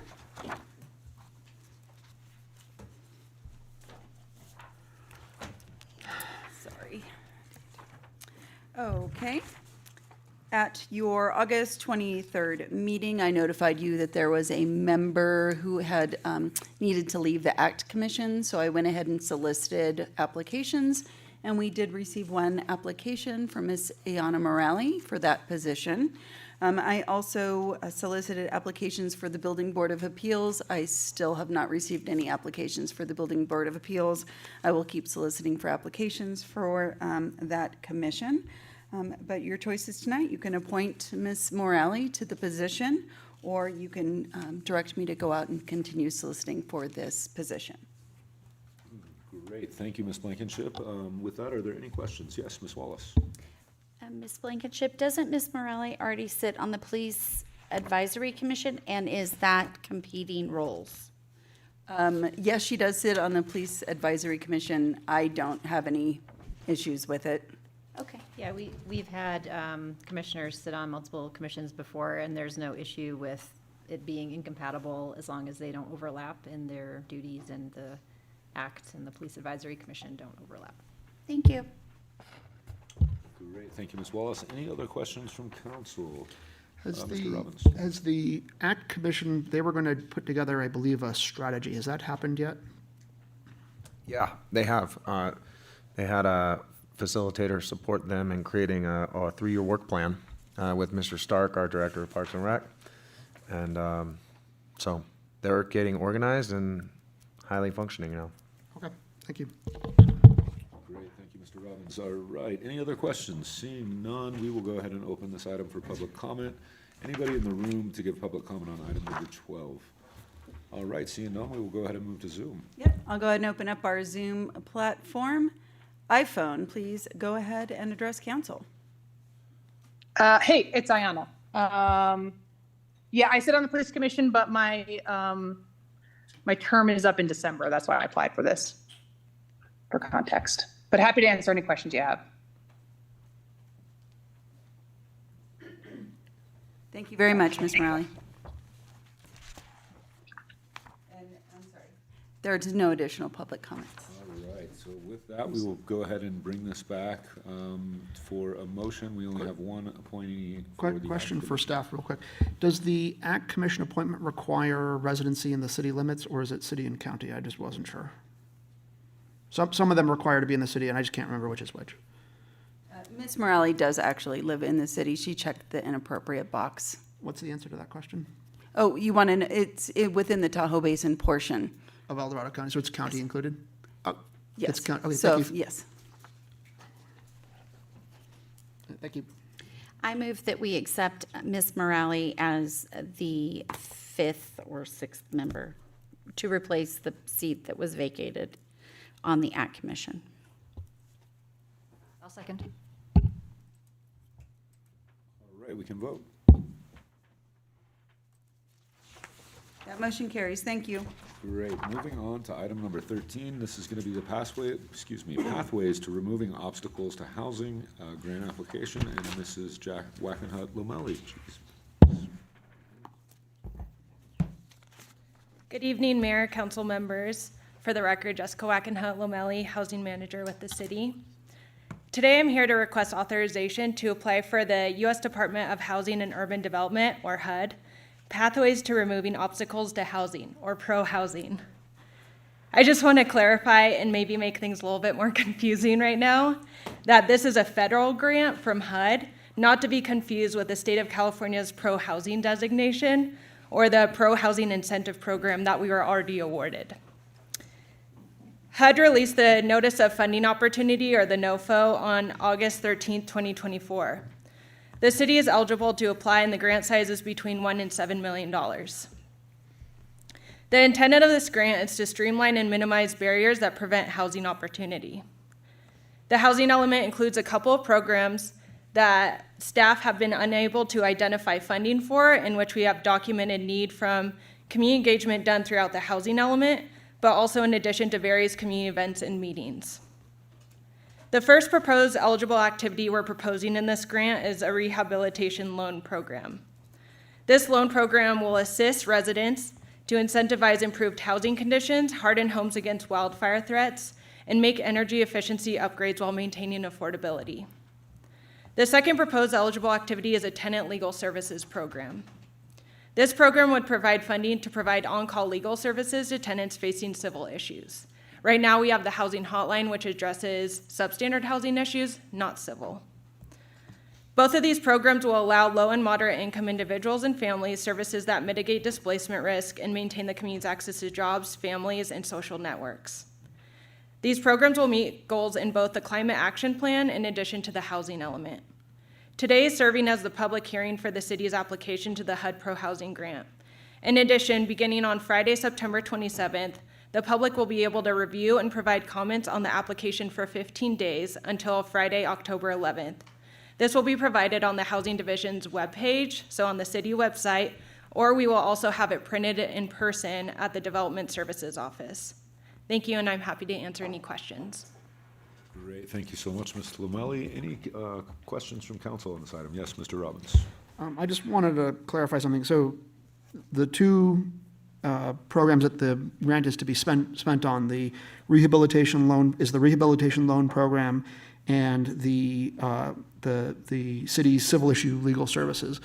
Both of those outstanding, excellent things that we very much need in this community. I just want to clarify that none of the expenditures is actually for the construction of new housing. Is that correct? Is that is that outside the scope of this particular grant allowance, or is that something that the grant is just not allowed to be used on?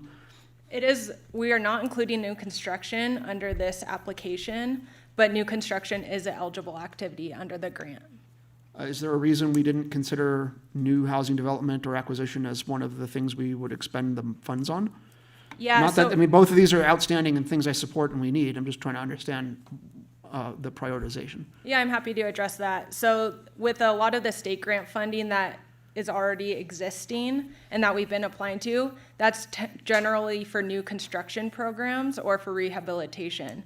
The state doesn't currently have any grant programs that exist to fund these types of programs, so we thought we'd go after those because we have been very successful in getting the other state grants that are eligible for new construction, because there are a lot within the state of California. Okay, so the idea is, the thinking is this is the only funding that it will be eligible for these applications, and the other funds we can get from other grant sources are eligible for new construction. So rather than do everything on new construction, we want to have a little bit of different things. Is that generally the gist of it? Yeah, that's correct. And typically when we partner with the development teams for like both our project at Sugar Pine as well as for 3900 Lake Tahoe Boulevard, with those projects, we tend to work with the developer on their timelines because there's very strict timelines for implementing those grants for the development. And so this doesn't necessarily align, and they didn't reach out to us to want to co-apply for this one. So the other problem is we don't necessarily have a way to spend that money in the term available on housing development. Correct. Gotcha. Okay. Thank you very much. Again, excellent applications of funding. I just wanted to be clear about that. Thank you. Thank you, Mr. Robbins. Mr. Middlebrook. Yeah, thank you for the presentation, Ms. Wackenhunt. On the tenant legal services hotline, how, for the budget that you're proposing for the grant application, how long of a service period does that get us? Obviously, if it's on call, it depends on how much people are using it. But in terms of the grant, do we think that's going to last us 2 years, 3 years, 5 years? And whenever that comes up, have you started to build in or started to think about long-term sustainability plans of, okay, we get this funding, we have the hotline for 3 years, people really like it, really use it. How are we going to fund it moving forward when we don't have this grant funding anymore? Yeah, great question. So right now the grant term period would end in 2030. And the way that I'm proportioning the budget is 2 million will go towards the rehabilitation loan program and 1 million for the tenant legal services. And so it really depends, right? Different times of the year, we have different calls coming in to our housing hotline with civil issues. And so it really depends. We don't really know, but we think 1 million will be sufficient for addressing that. And right now we don't have a long-term program, but the hope is that once more tenants start calling into that and receiving that help, that more of the tenants and landlords are increasing their knowledge and skill set around what is allowable under state and federal law. And so with that time, it will actually decrease the need to have those legal services. And Mayor, if I could Thank just you. add, any future contract associated with legal services, things like that, outside sources would come back to council for approval. So at that time, we would have an idea of cost and duration. Great, thank you. Any other questions? All right, seeing none, thank you so much, Mr. Lamelli, and we will go ahead and open this item for public comment. This is on item number 13. Anybody in the room? Yes, Mr. Messina.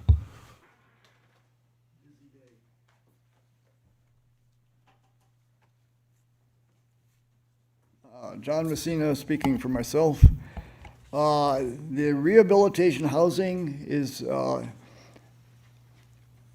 working in other counties and cities, and I strongly support that. I think that all of the money should actually go to helping the rehab. There are dozens and dozens of legal agencies willing to help tenants that need legal help. We don't need to fund another one. I hope that this organization will reach out to the seniors who, many of them are in old homes that they've had for many years and need upgrades and assistance with repairs. Actually, South Lake Tahoe gets a bad rap on the housing thanks to the Measure N people. What happened? The video is not very good. Okay, that's it. Well, the first one should have been this without the lines. This is actually a presentation from the vacancy tax people that they flashed in front of people and they said, South Lake Tahoe has a horrible housing problem. No, it doesn't. In fact, South Lake Tahoe is the poster child for all of Lake Tahoe on not having vacant homes. I'm sorry, I gotta get the vacant home in there. In fact, South Lake Tahoe has a lower percentage of vacant homes than any other town on the California side of the lake. And only 3 small towns on the Nevada side have a lower rate of vacant homes. So this is a total myth. And if I could get the last slide, the third one, rents, people being able to afford homes, once again, South Lake Tahoe is more affordable than any other town in the Lake Tahoe Basin. We're getting a terrible bad rap thanks to these people who want to push their agenda on us. So take that into consideration when reviewing these housing issues. Thank you. All right, thank you, Mr. Messina. Anybody else in the room that would like to give public comment on this item? Seeing none, we will go to Zoom. I'll open up our Zoom platform for anyone who wants to provide public comment on agenda item 13. We have Mr. Teixeira.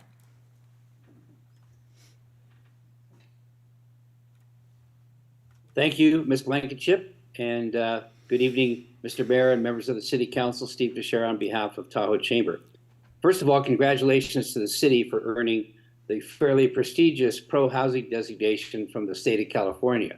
As most of you know, you're only one of 10 communities in the state given that designation. So we strongly support the action affirmative on this grant application.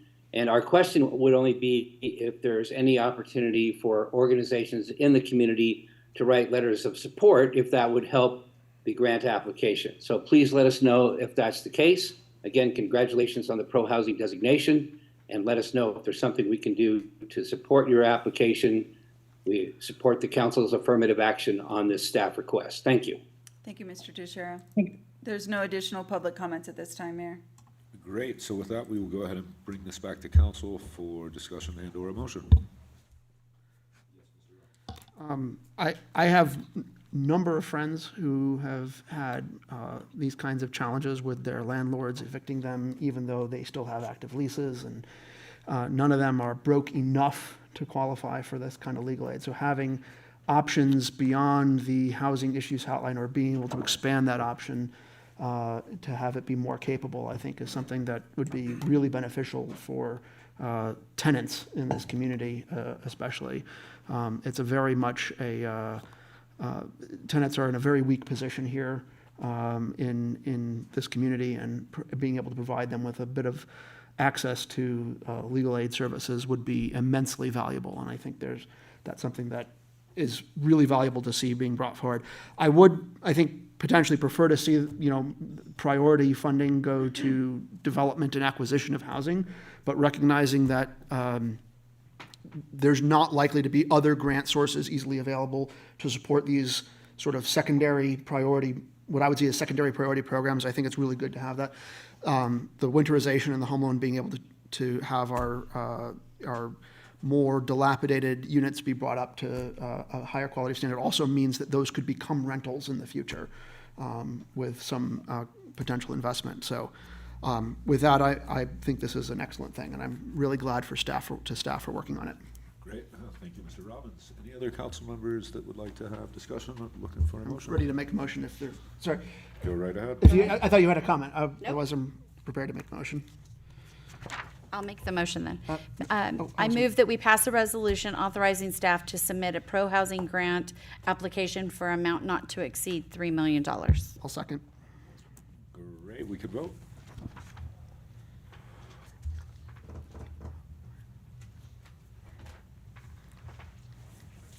That motion carries. Thank you. Great. So with that, we will move to item number 14. This is a memorandum of understanding with the California Tahoe Conservancy for the former Motel 6 property, and this will be Ms. Stroud. Thank you, Mayor and council members. Good evening, Heather Stroud, City Attorney. So I am pleased to bring this item to you that we've been working on for a few months with staff, including from the City Manager's Office, Public Works, Fire Department, Police Department, and Development Services. So it's been a group effort. This is a memorandum of understanding with the California Tahoe Conservancy that was triggered by their recent acquisition of the Motel 6 property. However, at their request, we've also made it broader to cover other properties that they may acquire in the future, especially that may involve demolition of structures. So this is a 10-year MOU, and the main terms involve things like property maintenance standards that the CTC has agreed to, specific to the Motel 6 property, including the perimeter fence and proper board up of the buildings to keep it safe and keep trespassers out and from it becoming an attractive nuisance. To keep the property free of trash, debris, and weeds, and also to put up signage to inform the public of the upcoming restoration project, which is the reason that this property was acquired for a long-term restoration and water quality project. In terms of the timing of the demolition, the CTC expects to begin demolition next spring and complete it by October of next year. They have a number of steps that they need to go through for state procurement requirements and working with the Department of General Services to get that done and paid for and permitted and contracted out. And then finally, there is a provision that allows potentially for public safety training for our police and fire departments and other agencies in the buildings before they're demolished. That would be done under a separate license agreement to be negotiated. And also use of the TRPA development rights that are on the property. They are open to discussions with us of using those in the city instead of in other parts of the Tahoe Basin, and prioritizing it for projects that would have economic or environmental benefit in the city with a priority for affordable housing.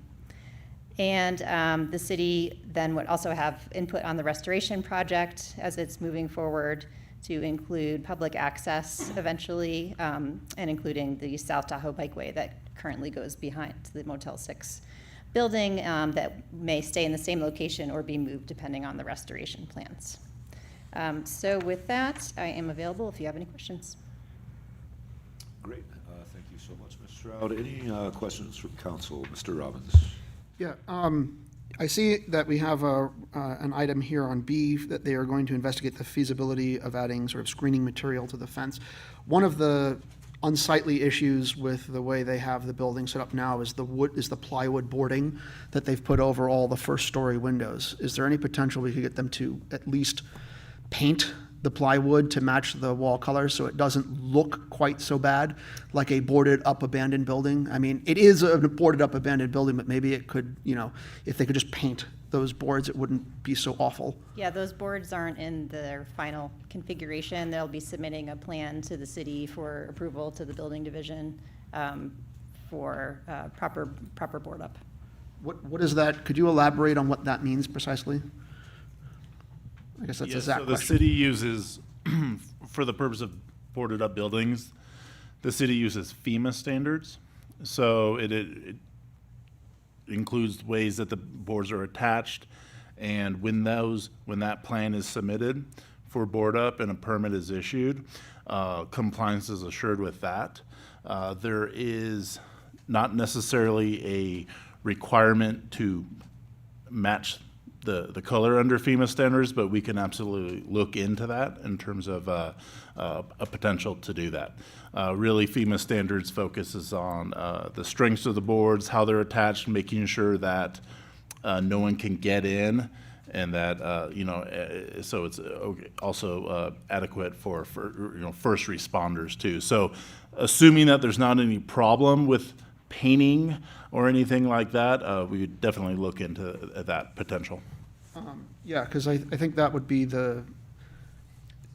a lot of this is about the visual impact on having such a large structure fronting our main thoroughfare look so abandoned. It looks bad for the town. So what direction from council, if any, do we need to require that when they come through to do their update to their board up, that there is some, that for, at least for this, that match, it's such a large project, this particular item here, that it can match that? If you don't mind, let's bring that back for discussion. If All we right. just keep it at questions, we totally can, when we have before a motion, bring that back for discussion. Any other council members with questions? All right, seeing none, we will go ahead and open this item for public comment. Anybody in the room? Yes, Mr.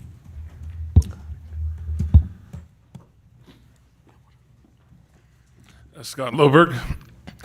There's no reason for them to tear the building down. It fronts the highway. They've got plenty of land back there along the the river, to return back to nature now that they've got the homeless out of there. There's no reason.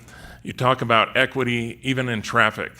You talk about equity. Where's the equity for the people that used to stay there on vacation? Where are the, you've got development allotments. Are you going to develop another lower priced hotel in town? No, you're pricing these people out. You've decided, we're going to redline you. You can't come. Don't bother. You don't have enough money. We'd rather take the bigger fish. Screw you. That's basically what you're telling them. And as far as the windows that are boarded up, it's like block after block. We're like the inner city ghetto. You've got the California Hotel. Then you've got the tire shop. Now you've got the Motel 6. Why not have the art group paint on those boards? At least something. And as far as standards for boarded up buildings, why are they getting a pass just because they want to tear it down all this time and they haven't brought it up to the standard? It's just atrocious that something like that's allowed to happen. You've got no consideration of the people that would stay there, no consideration whatever for the lower income people. Keep out is basically what you're telling them. Thank you. Comments? Mr. Mosier.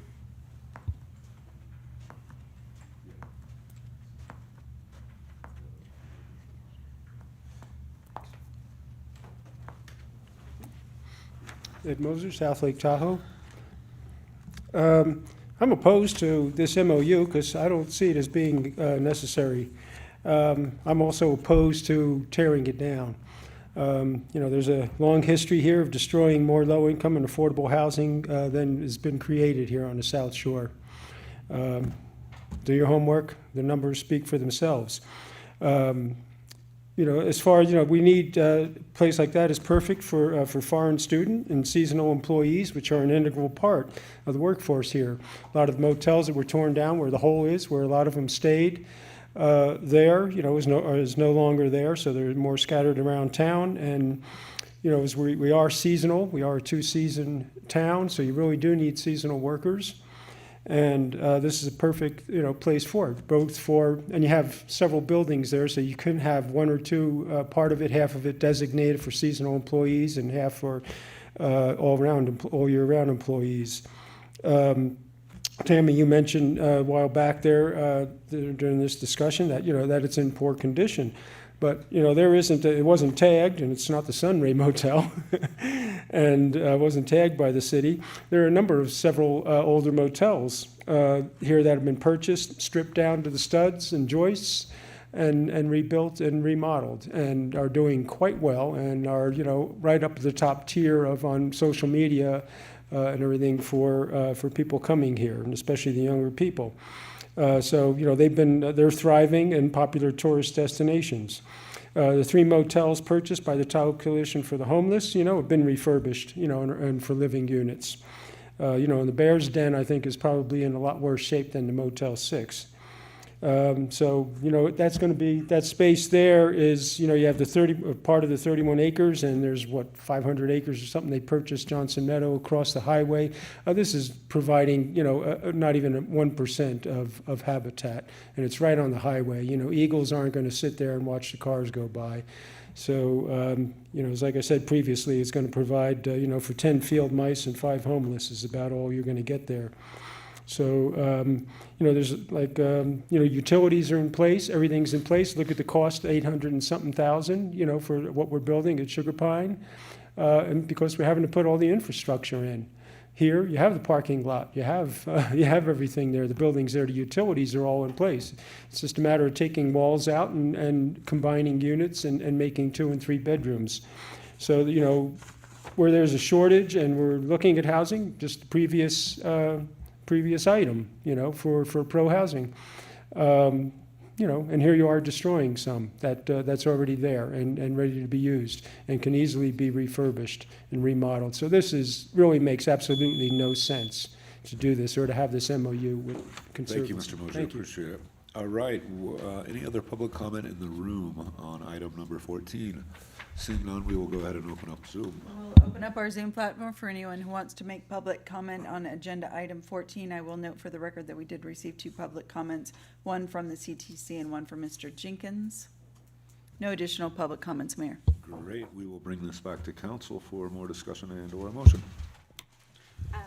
Having served for the last, I don't even know how many years, and currently on the California Tahoe Conservancy, I will just make a few comments. One of the reasons that it would not be feasible to make this into housing is in the process of this, we have found that there's asbestos in that building, so it's more than just going in and remodeling.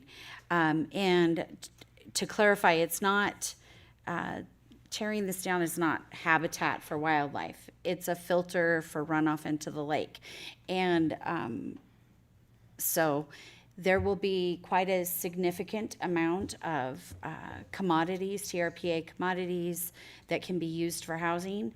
And at least in my opinion, that is a better use for that property. So I, of course, support this. Great, thank you, Ms. Wallace. Yes, Mr. Middlebrook. I would say because on the commodities topic, also because that's as an SEZ, if we transfer those and use them in a town center on high capability land, we can get 3 to 1. So instead of just for a round number, the 100 units that would potentially be there, you could get 300 units.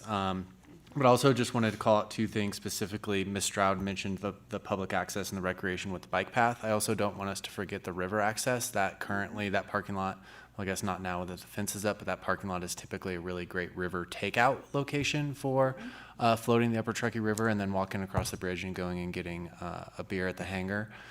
So I know that's maybe not always compatible with a restoration project, but the bike path's not the only recreation there, so make sure that we're considering river access as well. And then to the commenter, Scott, sorry, I missed your last name, about the affordable hotels and lodging, you know, that is true. Motel 6 is one of the last, like, kind of more affordable places to stay in town.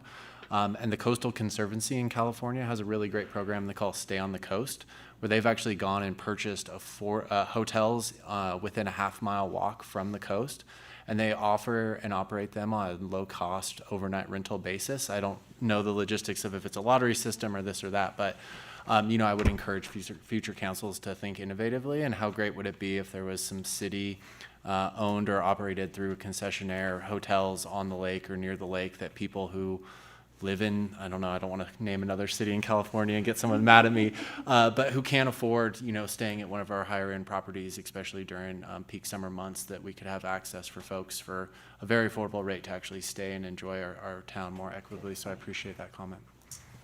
Very good suggestion. Thank you, Mr. Middlebrook. Mr. Robbins. Yeah, I want to return to the issue of the wood boarding up, because I think that's going to be an eyesore throughout the winter and throughout next summer, since demolition is not expected to be started until the second half of next fall, or sorry, the second half of next summer into the next fall, almost a year from now. And I think having the plywood boarding on such a large frontage on our main street is going to be a real problem. So I guess following up with my initial question to Zach is what can we do to require some visual remediation for the plywood boarding up? I understand that there's standards, and that's good to hear that there's standards for structural standards for boarding up buildings like that. But this isn't you know, Lily's Tires is one thing, it's a smaller property, but this is a huge swath of real estate fronting our main street here. So what options exist that the council could do? Is there a resolution or something we could pass to require this? If I may, I believe the simple answer is we don't have any codes that would require what you're asking for. And I also note that in the letter that was submitted by the executive director of CTC today, it states that his staff is currently finalizing contract details for the boarding up. You know, the best thing available to us right now at hand is to, you know, ask them to add that to the scope if the council wanted to do that. That's the only option I have for you right now. I have some information on that. So only the first floor is boarded. It's not the second floor. And I had a conversation with the executive director and legal counsel, and they are looking at screening. So putting the screening up will cover any boarding up that is visible to the highway. So I think it might be a moot issue. Okay. Mr. Robbins, or do you, I guess just one thought that came to mind on that, and if they're screening the fence, I've seen this actually in a lot of other countries when public projects are happening, they really put a lot of information up about the public project. That too. So looking at if that is gonna be screened, having them print like what this project is about and really like try to inform the public around, you know, this is what it's about, I think would be good. But yeah, I'm open to talk I note about it. only that the MOU says that they will look into it. There's not a MOU that says they will do that. That's the distinction. So, you know, maybe the direction can be to ask them to say that if they choose to ultimately not screen and produce information, that as an alternative to, because that may not be that isn't a guarantee in the MOU. It just isn't. And I don't know how that's going to go with the CTC. I understand that may be their intention at the moment. But let's ask staff to say that if they don't do screening, that we then at least ask to do some visual remediation on the plywood. and give them a reasonable amount of time to either put screening up or then we ask. I am the representative for CTC, and I am hearing you, and I agree with you. And I will, as the vice chair of the CTC, make that happen. With that, if we have no more discussion, is there a motion?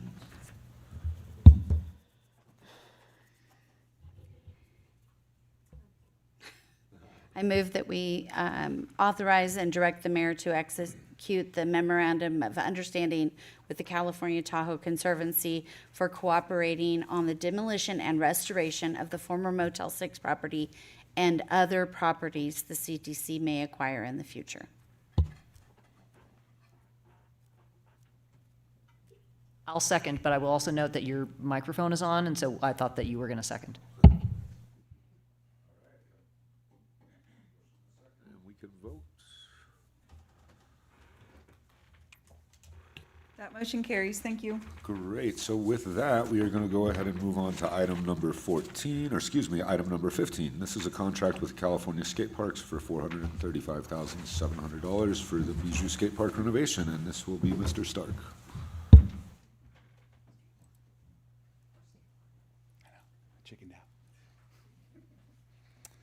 Good evening, Mayor and Council members. I'm John Stark, Director of Parks and Recreation.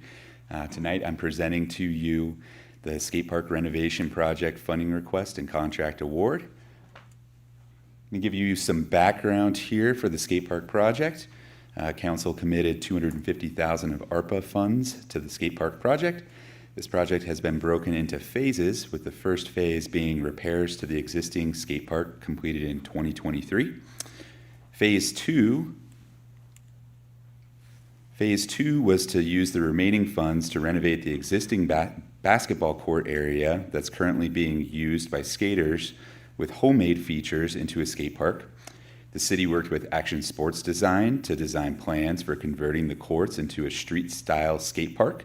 We held a public meeting at the rec center, and you see some pictures here, and had great input from the community about the different features they would like to see for the new skate park.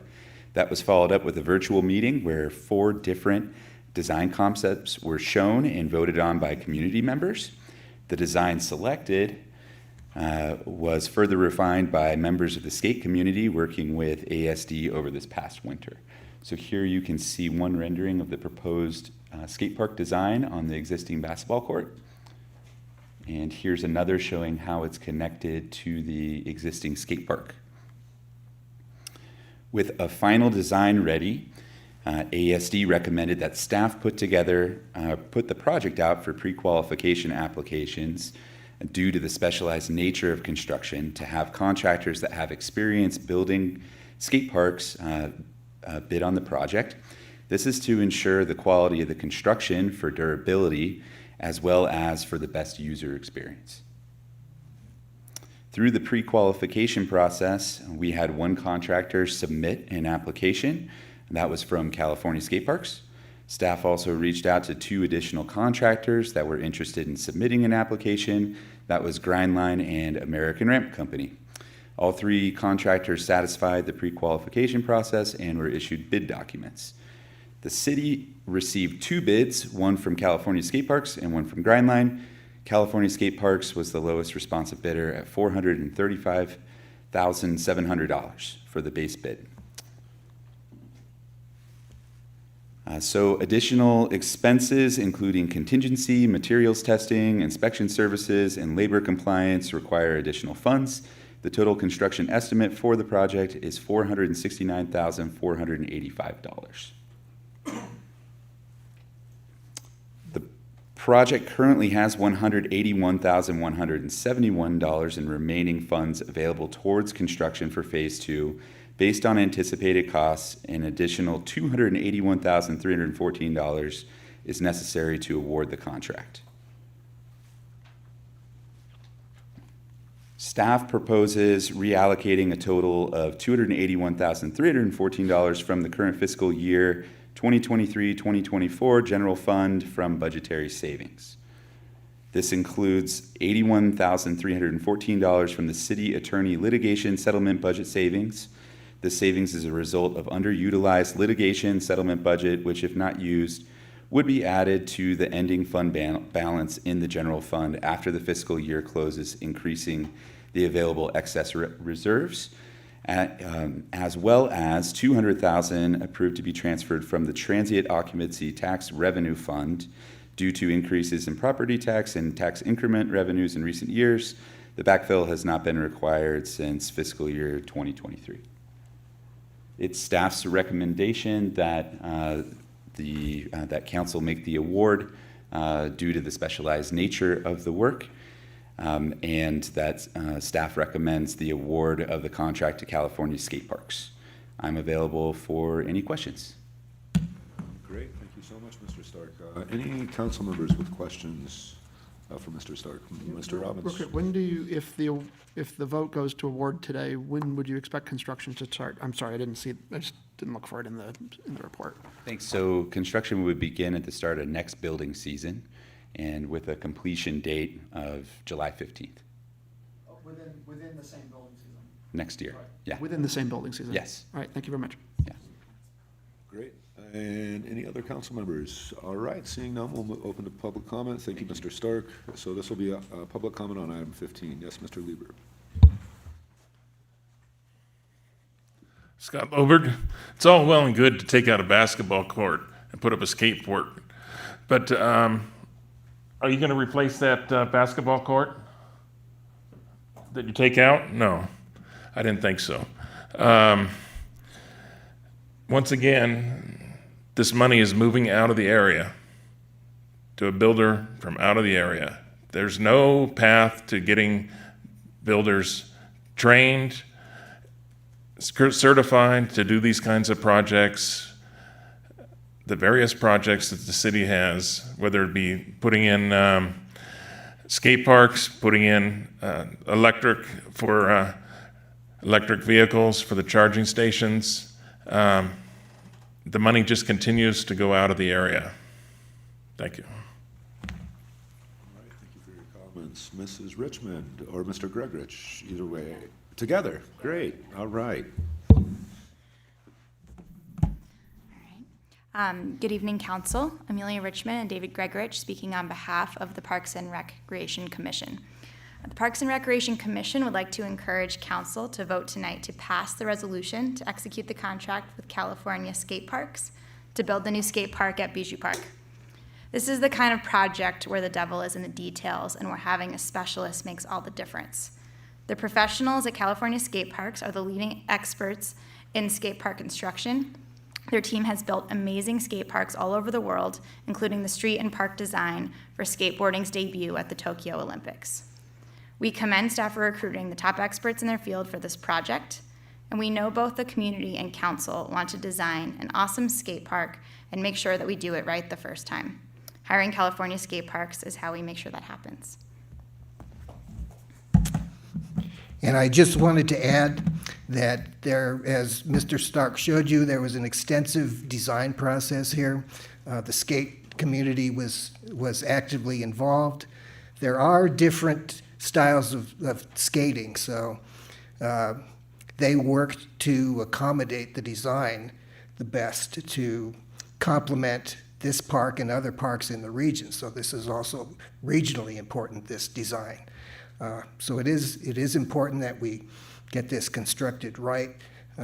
We like the idea of having the experienced contractor, and we would like to encourage council to consider adding the funds and awarding to this contractor.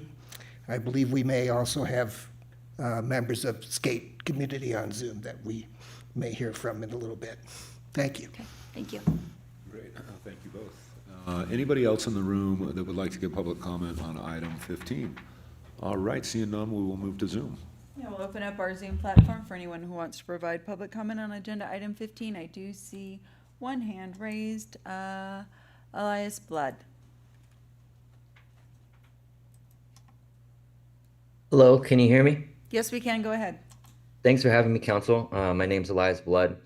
I represent a portion of the local skate community that's been involved since the beginning of the project, and I've personally been consulting in the park design. We're definitely in favor of passing the motion to get additional funding to complete the park.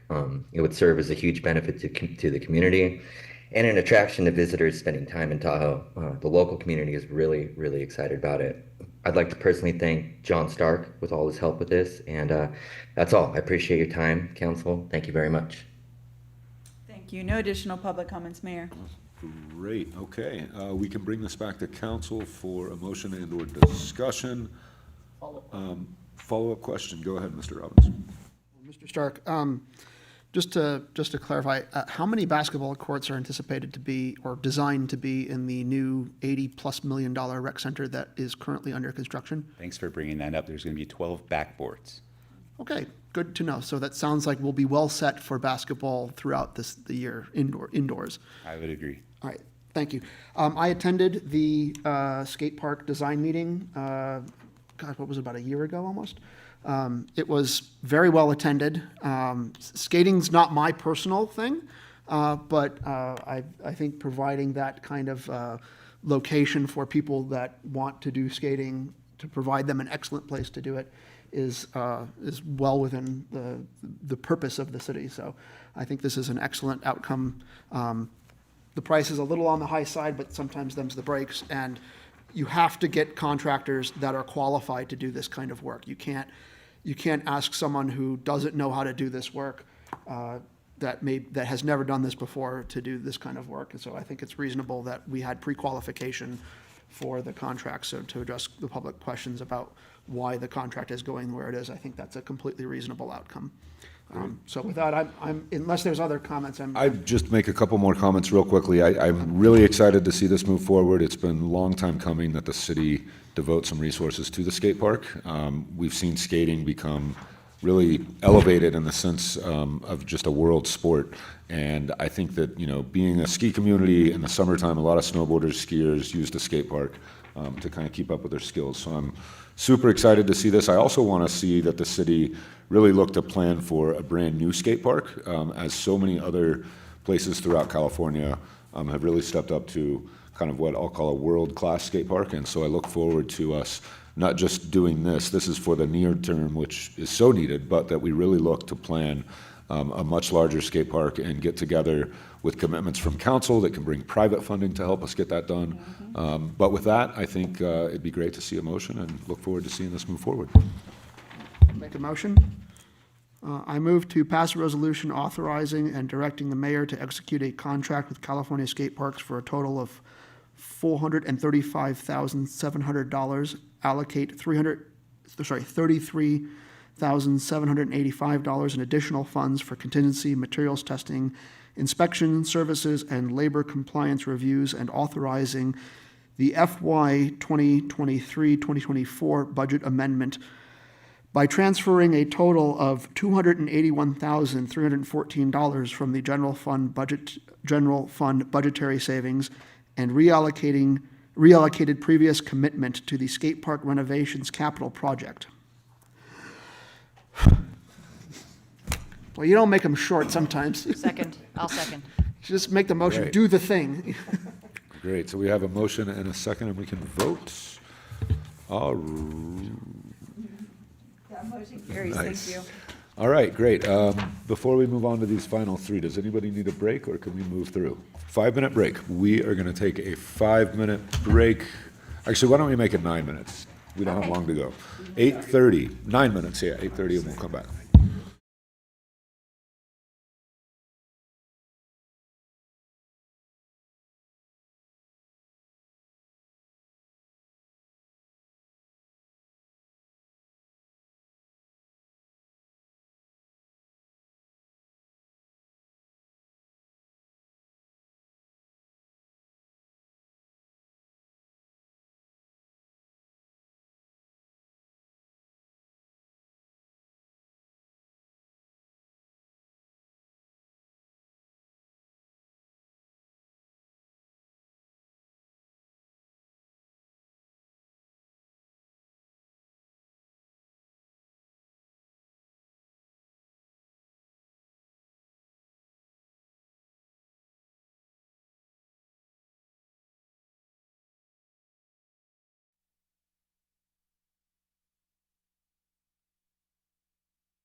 We're ready to get going whenever you are, Mayor. Great. We will go ahead and call this meeting back to order. We are moving on to item number 16. This is an amendment number 5 to CDM Smith Professional Services Agreement for Pioneer Trail Pedestrian Improvements Phase 2 and acceptance of the Tahoe Regional Planning Agency Air Quality Mitigation Funds. And this will be Mr. Anush Najad. Yes, good evening, Mayor Bass and members of City Council. The item before you is approval for 2 items. The first one is to accept and appropriate TRPA Air Quality Mitigation Funds in the amount of $46,000. And the second one is to approve an amendment with CDM Smith, the consultant which is working on Pioneer Trail Phase 2 project. To give you a background, the Pioneer Trail Phase 2 project is to widen the roadway, to add sidewalks and streetlights. Also, we're going to be doing pavement rehab.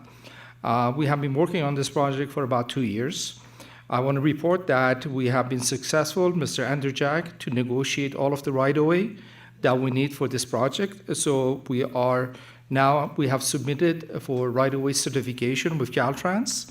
And this amendment will complete a design that we need to do to avoid future impact to the roadway, because STPUD will be abandoning a water line, and we coordinate with STPUD and other utilities to make sure that we do the improvements beforehand.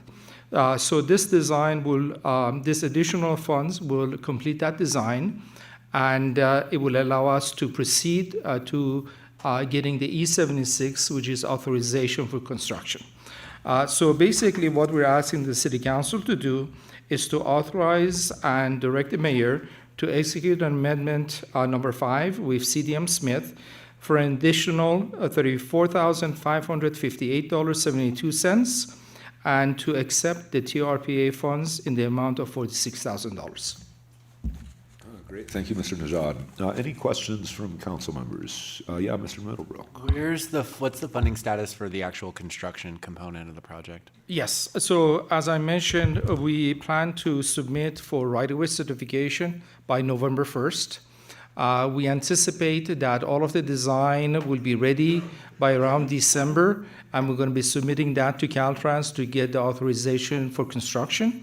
So our current plan is to begin construction by May of 2025 and complete it within that season of construction. And that construction phase is fully funded? The construction is fully funded. The project total cost is $4.4 million, and we anticipate $500,000 to come from Measure S for the pavement rehab. Great, thank you. Great. Any other council member questions? All right, thank you, Mr. Najad. Seeing none, we'll move to public comment on item number 16. Yes, Mr. Lieber. Scott Loberg, increasing it by $34,000. That's a pretty significant amount. If you go down to on Johnson and you turn on Tree Haven, there's a hole about this big around, about that deep on the inside of the curb. That money would be better spent on the roadways elsewhere, not increasing a budget that has already been assigned for that project and giving them more money. Thanks. Thank you, Mr. Loberg. Any other public in the room that would like to give public comment? Seeing none, we will move to Zoom. We'll open up our Zoom platform for anyone who wants to make public comment on agenda item 16. No additional public comments, Mayor. Great. We'll bring it back for council discussion and/or a motion. Make a motion if there's no other comment. Very good. I move to pass a motion authorizing and directing the mayor to execute amendment number 5 to CDM Smith Professional Services Agreement for an additional $34,558.72 with amendment not to exceed amount of $560,412.72 for Pioneer Trail Pedestrian Improvement Phase 2, and 2, pass a resolution accepting and appropriating Tahoe Regional Planning Agency Air Quality Mitigation Funds in the amount of $46,000. Second. Thank God for those 72 cents. Great, so we have a motion and a second, and we can vote. Motion carries. Great, moving on to item number 17. This will be an ordinance increasing city council's compensation as a first reading, and this will be Ms. Blankenship. Yeah, thank you, Mayor and Council. This item is coming forward, consistent with past practice. City Council is eligible for an increase in compensation for up to 5% for each calendar year from the operative date of the last salary adjustment, which was January 23rd, 2023, following the November 5th, 2024 election, when 2 council members will begin new terms of office. The current city council salary is $1,264.86 per month. If the suggested increase is approved, the city council salary will be about $1,394.49, making just about minimum wage, beginning January 23rd, 2025. Great, thank you, Ms. Blankenship. Are there any council members with questions on this item? All right, seeing none, we will go ahead and open this up to public comment, and Mr. Lobert. Thank you. Scott Loberg. I am asking you to consider option number 2, no change. That's an 11% raise, 10.75, 11% raise for the city council. What figure do you have? They can only legally get 5% per year. Well, That's 10. pardon? So 5 for the first year and 5 for the next year. Yeah, okay. It's not 11. Well, it's nearly 11. So we're not allowed to have Let's back and just forth here. keep it to, yes, if you could. It's keep it- excessive. With no shortage of candidates, 7 candidates vying for the office, I don't think this is the time for a raise right now. This is not the time. Thank you. Thank you for your comments. Mr. Mosier.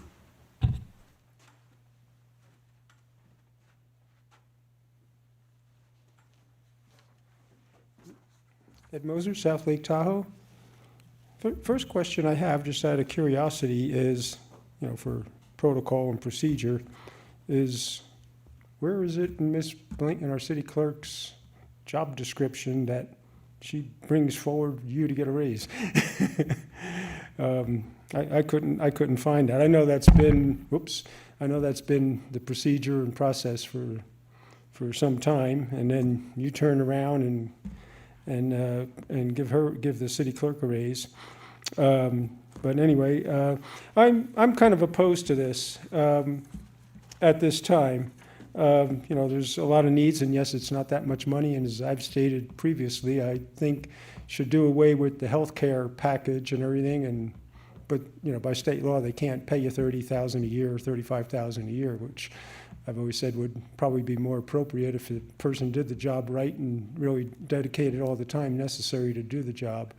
And then you could get people that could do it rather than don't have to be retired or financially could afford to do it. But I think until the hole in the ground and all the potholes are filled, there's better uses for the money at this time. Like I said, it's not that much that we're talking about, but there's people were opposed here to raising the minimum wage. You didn't want to do that. So if you don't want to raise the minimum wage or set a minimum wage here for the town, then I think we should keep you at the bare minimum. Thank you. Thank you, Mr. Mosier. Anybody else in the room that would like to give public comment on item number 16? Seeing none, we will go ahead and move to Zoom. We'll open up our Zoom platform for public comment. No additional public comments, Mayor. Great, so we'll bring this back to council for a motion and/or discussion. Make a few comments. So I have voted against every single council raise since I've been on council. But on the other hand, I joke about this, but as much time, the 17 boards and commissions that I am assigned to as a council member, plus council meetings, plus phone calls, plus emails, plus the grocery store and the beach, I make negative 27 cents an hour. And that's a little facetious, but it's pretty close. So I honestly don't care one way or the other because it's $100 a month or something. But we don't make that much money. Just thought I would point that out. And like I said, I voted no on every single council increase because you're right. We do not have we're not trying to attract people. We have had 7, 9, 11 people running for seats on this council. People aren't doing it for the money. That's all I'd just like to point out. Great, thank you, Ms. Wallace. Any other council member comments or discussion? Mr. Robbins? I think it's certainly true that people aren't doing it for the money because there's very little there. Where I would disagree is that the challenge is that the tiny amount of money limits the kind of people who are able to do this job. It's limiting it to the people who have enough money to have enough money and enough flexibility to have a half-time job for basically no pay. And yes, you've got people that are plenty, you have a good number of people who are running for office, but everyone who's running for office is someone necessarily who has the time and financial ability to spend 20 hours a week. If you want to do this job right, it is a half-time job, and they have the ability to do that for basically no pay or for next to no pay. I want to read something that Miss Erica Gonzalez wrote. She serves on one of our commissions. She wrote, and she's an example of the kind of person that I think our community needs to have in the mix of candidate and electoral consideration. And she wrote on social media in a public forum, I believe one of the challenges is that the city council position offers such a limited salary that it's difficult for someone who can't afford to take on the financial burden of doing this full time. I was born and raised here, returned to the area, and have been considering running for the past 2 cycles. However, I can't afford the financial toll it would take, especially while still needing to support myself. My current job also requires me to work full time. You can imagine the toll this took on those who have chosen not to run because of other life commitment. The lack of interest in city council position isn't necessarily due to a lack of desire or commitment, but rather the financial feasibility. As it stands, the position is not accessible to people who aren't independently wealthy or don't have a job flexible enough to accommodate being away enough to understand the issues. She goes on, but I don't want to keep reading. So you get what you pay for. This is a job. This is an actual job. This is not, and I know the public sees only the one meeting every 2 weeks, but if you're going to do this properly, you're looking at a half-time job, and it's not paid like a half-time job. And I think to the point of, yes, there's people running, but I think there's a lot of voices that are not accessible, that there's a lot of people in this community for which city council is not accessible to them because of the financial commitments. And we are limited in what we can pay because we're not a charter city, I understand that. But that's a reason to support this measure. And I'm not the only person who thinks that. Great, thank you, Mr. Robbins. Any other council member discussion? Seeing none, or no? I will just echo essentially both of those comments. I do think, we just had a state bill this last session get through addressing this, and it was exactly to that point of equality and allowing everybody an opportunity. And it does make it challenging because it can be more than a 20-hour job. We also don't get, an assistant, or we have an amazing staff that can help us, but nobody assigned to us. So there is a lot put on us as individual council members. And I think it's also for future councils, we need to do this every year to keep up with kind of all of the things that we know increase in life. So with that, I will look for a motion.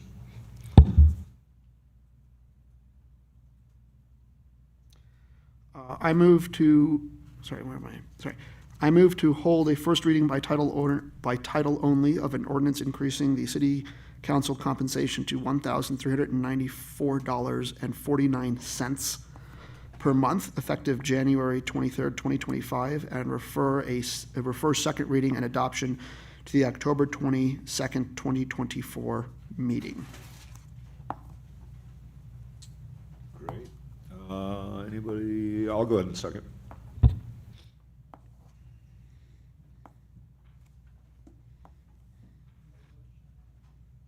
That motion carries. Thank you. Right, we will go ahead and move on to the final item of the night, item number 18. This is a resolution increasing city treasurer compensation, and this will be Ms. Blankenship. Yeah, thank you, Mayor and Council.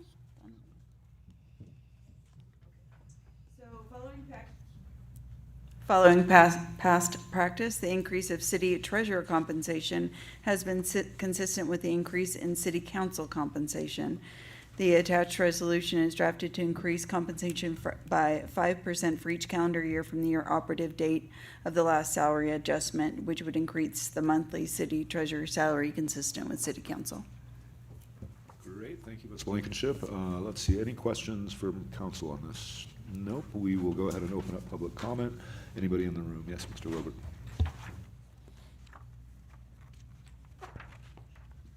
Is this a part-time position or is this a full-time position? Because it seems awful low for a full-time position. We can answer that at the end of public comment for you. Yeah, I'm just saying, because for a city treasurer, it seems extremely low. When I first read it, I thought that was the raise. Thank you. Yeah, thank you. Anybody else in the room that would like to give public comment? Seeing none, we will go to Zoom. We'll go ahead and open up our Zoom platform for anyone who wants to provide public comment on agenda item 17. No additional public comments, Mayor. Great, we'll bring it back to council, or if we want to quickly address that question. Yeah, the city treasurer is just a part-time position. Great. He works just like the city council. I am the only full-time elected official.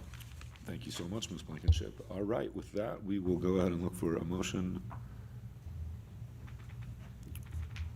You make it, I'll second it. No, you go ahead, yeah. I'll move to pass a resolution increasing city treasurer compensation to $1,394.49 per month, effective January 23rd, 2025. Great, we have a motion and Sorry, a second. Does that not get referred for a first reading, et cetera? Is that not how that works? City treasurer compensation can be passed by resolution. It's only city council that needs an ordinance. All right. All right, with that, I'll go ahead and second.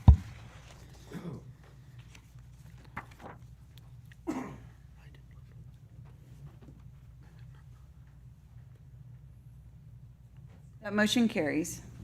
All right. With that, we will go ahead and move on to our agenda planning calendar, and this will be Mr. Irvin and Ms. Blankenship. Yeah, thank you, Mayor Bass. Just really to highlight, our next meeting is October 15th, the joint meeting with Board of Supervisors in this council chamber at 11 a.m. I sent around a calendar, marking your calendars from 11 to 1. I don't anticipate it'll take the whole time, but just in case. So, Great. And then the following regular scheduled meeting with our city council is October 22nd, 5:30 p.m. That's all I have for now. Great, thank you, Mr. Irvin. Anything from you, Ms. Blankenship? Oh, no, I don't. Great. Any council members on the ABC that have questions? I have an item.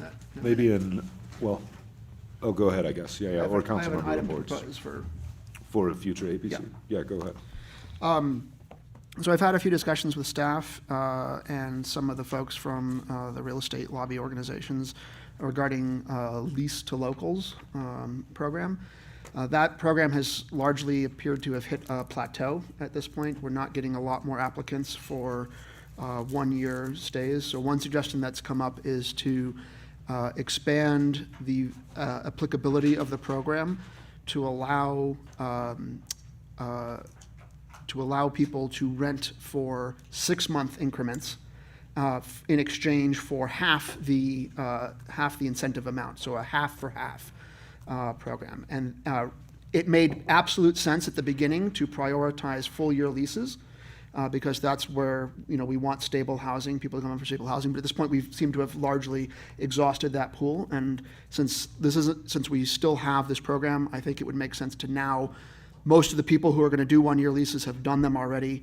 To expand it to allow 6-month leases, we have a lot of seasonal workforce in this community that is in serious need of housing. And I have friends, personal friends, who have made housing work in Tahoe by having 2 6-month leases from second homeowners that are here in the summer and the other ones here in the winter and bouncing back and forth. It's not as good as a year lease, but people make that work. And so adding that option now that we have hit this plateau, what I'm proposing is that we request staff to bring back a contract policy amendment with the existing program to allow staff to implement a half for half program as they see best fit, which would likely be just a contract amendment. Looking from council for. Does that even require us to make that decision? Why, I mean, if you've already been speaking with staff, then Yeah, because doesn't staff, is that, was because that? the policy of 1 year was set by council when we set up the program. So if we want to expand that, yeah, and we still keep the 1 and 2 years, obviously. But I think now that we've hit a plateau, we would need to make an amendment to allow that for additional flexibility. I guess my only question to that is, it's of course them being amenable to allowing an amendment, I would imagine, because it's a contract. So I just wonder, do we not want to direct staff to see if they're even amenable before we try to bring it back to APC, if you get what I mean? Because it's. Well, we could direct staff to see if it's amenable, and if so, bring it back. Yeah, Mr. Mayor, this isn't on the agenda, so per our protocols, we'll just see if there's a second to bring that back. Is there a second? Okay, well, it's not on the agenda. The idea is fine. I'd say let's talk offline and see if that amenable part can be figured out. And then let's talk about bringing it back after that. All right, any other items, Mr. Robbins? All right, any other council members on APC? Okay, with that, we will go ahead and move on to updates and announcements, and we'll start with Mrs. Stroud. Thank you, Mr. Mayor. Just one announcement that the South Lake Tahoe Property Owners Group case will be having a hearing on October 8th at 1:30 p.m. down in Cameron Park. That's the Measure T case, and the court will be hearing both parties' motions for summary judgment. Great, thank you, Ms. Stroud. Mrs. Blankenship. No reports, Mayor. Great, thank you, Mr. Urban. No report, Mr. Mayor. Great, and we will move on to council member reports and comments, and we will start with Mr. Robbins. Nothing to report. All right, Mrs. Wallace. I really don't have a lot to report, but I would like to commend you for the state of the city. It's so exciting to see it get better and better every year. The staff does such a great job, and I was very pleased to have you remind me of some of the things that we have done. And so, great job. Thank you. Great, Ms. Cregan. Agreed that it was great to watch the slideshow and hear you explain all of the council's successes, so thanks. Yeah, thank you so much. Mr. Middlebrook. Just want to say thank you, council members, for selecting me to fill in this role for the next several months. I appreciate you guys putting your trust in me to fill this seat, and I look forward to working with you for the rest of the year. Awesome, thank you. Yeah, for me, I would agree the State of the City was great to do last week. Just really good to feel such positive energy and see so much, because we don't, I think about it all the time with all that we have going on. And so yeah, with that, our meeting is adjourned.